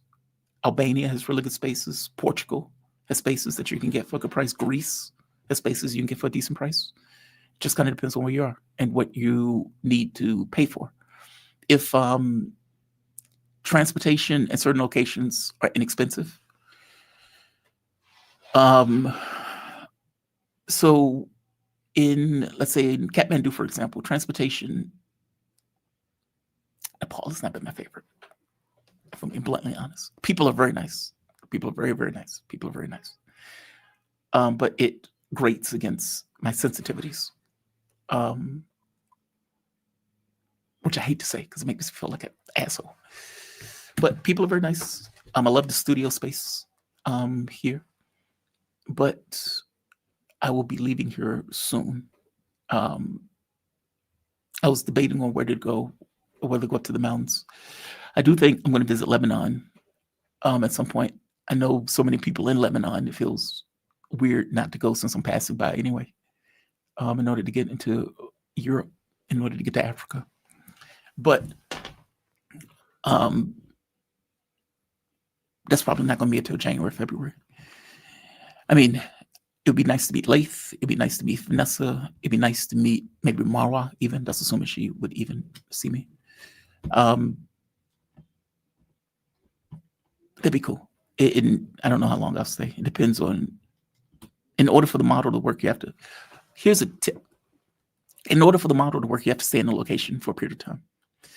So it doesn't help to go jumping place to place to place because you're going to spend too much money on airfare. If you are working remotely, if you jump in a location and you stay for, let's say, a month or 2 months, or even better, 3 months, those are 3 months that you don't have to pay for airfare and transportation. When you make your big jump, or wherever you're jumping to, if you can make baby jumps, then those jumps can be supplemented in whatever your typical expenses are for the week or for the month. So think of it like if you are in, let's say you are in Malaysia and you jump to Jakarta. Okay, well, that ticket is like $80. So you may be able to find a way to absorb the $80 over the course of 2 months that you're in the country. So it's $40 a month. So $40 a month added to your expenses for those 2 months. It's not horrible. But if you're taking like a jump that's like $700, okay, that hurts. That fucking hurts. There's no way to eat that cost. There's no way to absorb that cost. That's just a hard cost that you're being stuck with. And so if you are doing baby jumps are a little bit easier because the cost and expense is less. If you can even do jumps by train, that's even cheaper, which is even better. It depends on where you are, where to make that work. Europe is going to be expensive. Period. There are areas in Europe that aren't too bad. There are parts of Greece that are not too bad. Once you jump into the country, you can stay for like 3 months. Portugal is not too bad. You can stay for 3 months. Bulgaria is not too bad. You also can stay for 3 months. It just kind of depends on where you are in Europe. There's certain parts of Europe that are cheaper than others, where you can get this kind of European feel without necessarily the European price. Yeah, man, it depends on where you're willing to go and what you're stuck with. If you're not stuck with a medical expense, like meaning if you don't have to get like medical treatments or any kind of hospitalization or anything like that, then at the very least your hard expense is rent. That's going to be your biggest expense. And from there, whether you are in the States, whether you are in random country, you still have to pay for somewhere to stay. You still have to pay for something to eat. You still have to pay for transportation. You're stuck with these costs. These are just costs that you're stuck with in life in general. There's no way around it. You can do those anywhere. You can do it anywhere. So it kind of just depends on how you get by. My ex-wife used to do medical coding. So again, you could do medical coding anywhere. She lost the mission though. She lost the mission. She used to hate it when I say that. You lost the mission, bro. You lost the mission. But it's true. She lost the mission. Because at the point where my mom was well, I was ready to be like, all right, let's go back out. She was like, yeah, that's okay. I want to stay back in the States. It's like, okay, great. Just lost the mission. Provide a life. I went through that one. Black Spot. Shout out to you, Black Spot. God damn it, I love that name. I love that name every time I hear it. I love that name. I'm starting in Thailand and then thinking of heading to Vietnam next. Your show helps keep me sane in a media space filled with propaganda and lies. Well, thank you, man. I do my best. Vietnam is nice. Vietnam was nice. The food is great. Oh, the food is really good. What you would find in these Asian countries, I don't know about Thailand, they have these high-rise buildings that are top-notch, like pools, stores, all of those things are like built into the buildings themselves. So if you go downstairs, it's like grocery stores and all those things that are built there. They're everywhere. They are everywhere.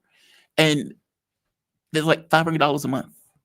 Now, if you were living there, it may even be less, but that's $500 that you're paying because everything is included in the cost, which is, if you're staying in America, fuck, man, it's nothing even close. I mean, you may be paying $1,000 for something that's even close to the $400 or $500 that you're paying in Vietnam.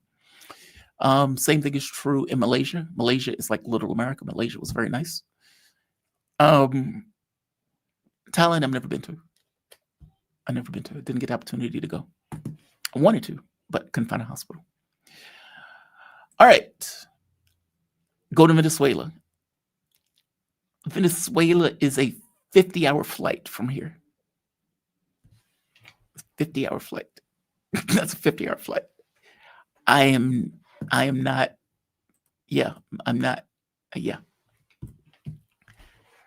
Look, I will tell you this. When I flew from Albania to Malaysia, that was, I think, a 48-hour flight. 40-hour flight. That is rough, man. Like, that is a brutal flight. Like, you're not 40 hours in the air. The way it ends up happening is you jump from, I think it was 2 stops. One stop was in China. One stop was in somewhere else, and then it jumped into Malaysia. The stop in China was fine because at that point, I think it was 8 hours, and I just left the airport, rented a room for like the day in order to sleep all day because, again, it's a brutal flight. Taking a 50-hour flight back to the States or to Venezuela. Baby hops. I like to see Iran. I would like to see Iran also. So I considered it. Jumping. So Lebanon is going to be complicated because it breaks my rule. And the only reason I break that rule is to see the people who are effectively there. Typically, I would stay at least a month, ideally 2. Again, I would require a hospital for that. And I would need to know where I can get treatments. Up to this point, I've not been able to find one in Lebanon that has contacted me back. I don't like jumping into a place and then not having that stuff planned out. But Lebanon, to get from Lebanon to Bulgaria is inexpensive as a flight. So even if you go for a few days, you'll take the hit, but it's not too difficult of a hit. So, yeah, I don't know. Yeah, but I'll be leaving here soon, in December. I wanted to spend Christmas in a Christian nation, even though I'm not religious, just kind of habit. And I think I will be doing that. So if you're ever in New Zealand, I got a free spare room. Tom Jones, I want to hold you up to that.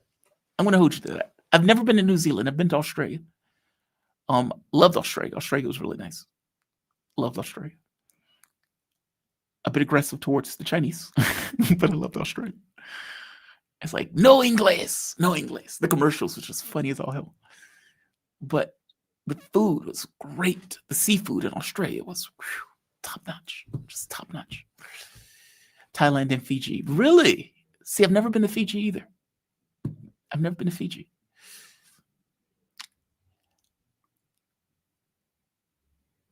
$831 late birthday present, $831 in Thailand. Yeah, see, I have to go back to Malaysia. I considered, you know what? I enjoyed Malaysia so much, I even considered going back, which is for me just wild. I love the fact that it was hot all the time. And I know that sounds very wild, but I don't like being cold. And it's like after you've been in like a place that's like boiling hot for 5 months, and then you go to a place that's cold, it's more noticeable, it's more pronounced. I don't know how to explain it.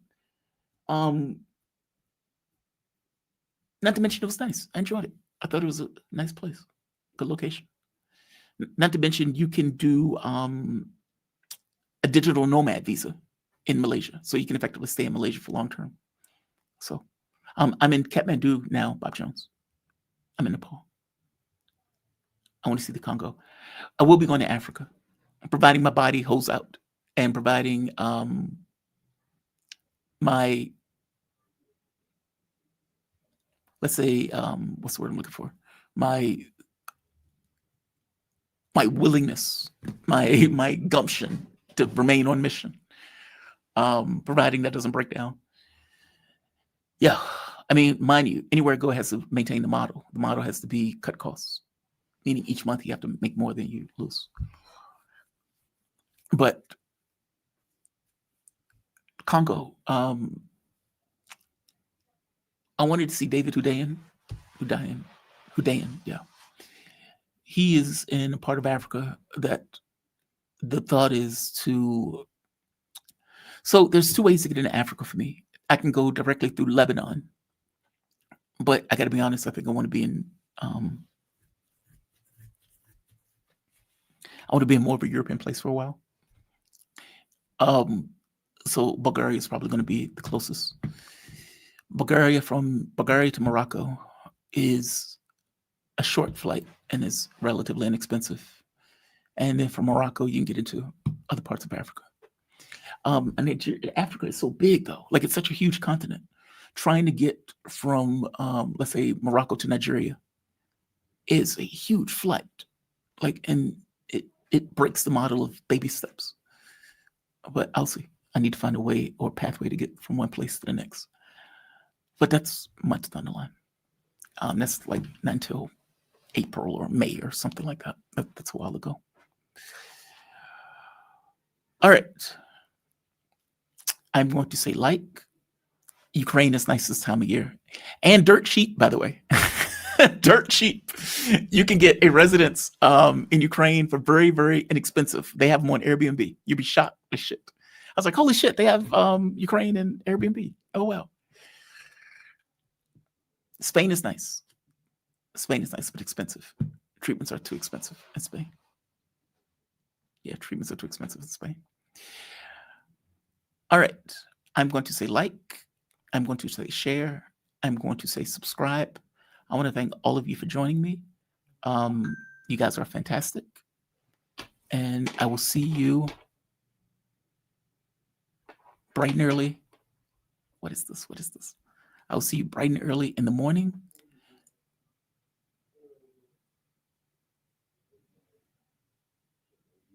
What? I hate getting spam. Like, people put weird shit on spam to try to get you to respond. It's like, hey, Suzanne told me to tell you hi. It's like, dude, I don't know who the fuck you are. I don't know who Suzanne is, and I'm not answering your stupid text.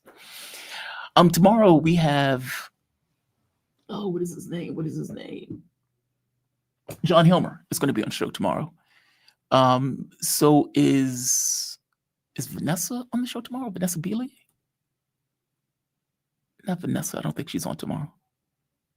Warwick Powell. Okay. So we have Warwick Powell. John Helmer is going to be on. Alex Craner is going to be on. Tomorrow's going to be a power show. So Warwick, Alex Craner, and John Helmer. That's a hell of a show. Yeah, that's going to be a hell of a show. All right. I am going to say like. Here's the thing, and the one last part. When you are, a channel is an interesting thing. It's an interesting job. And when you tell people what you do for a living, they're like, really? You do a channel? And you're like, Laith is, yeah, he's okay. He sent me a text saying, sorry, bro, my phone went down or whatever. A channel is an interesting thing because it's not like,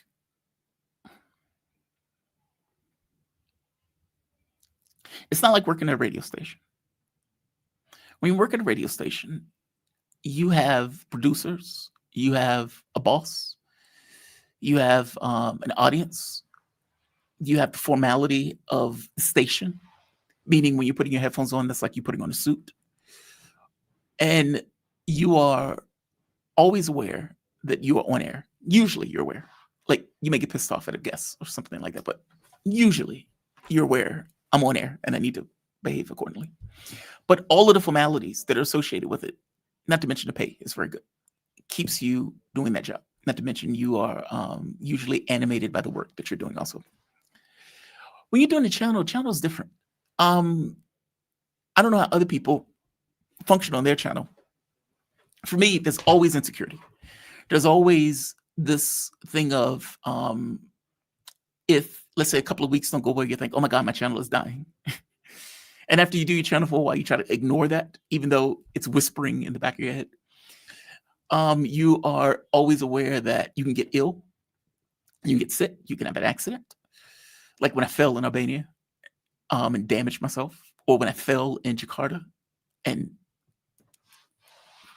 fucked my head up. Anything can happen. And it's not like you have sick leave. It's like all of these things are risk. All of these things are persistent. It's persistent risk. You try to mitigate risk, but there's no way around mitigating risk. You know that channels have died, so you know that. You know that you can get injured. You know you can get ill. You know that shit happens. And yet you kind of have to ignore that and function despite it, because even if you're in the States, shit could happen. I don't know, channel's a weird thing to do.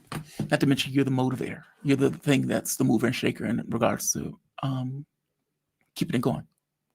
It's a weird experience. That's all. It's a very strange experience. All right. I'm going to say like. I'm going to say share. I'm going to say subscribe. You guys are fantastic. We are going to have a power show tomorrow. Hopefully all of the guests show up. Alex is usually rock solid. John Helmer is usually professional, so he'll be there. And Warwick is a professional, and not to mention it takes place at night for him, so he'll be there. So we'll have a damn good show tomorrow. You are a letter written by God. Okay. Yeah, okay. You are the mirror. You're getting very philosophical on me, Cherie. Fair enough. You guys be kind, be safe, be kind to the degree that you can be kind. I will see you bright and early in the morning. Have a good one all. Thanks all.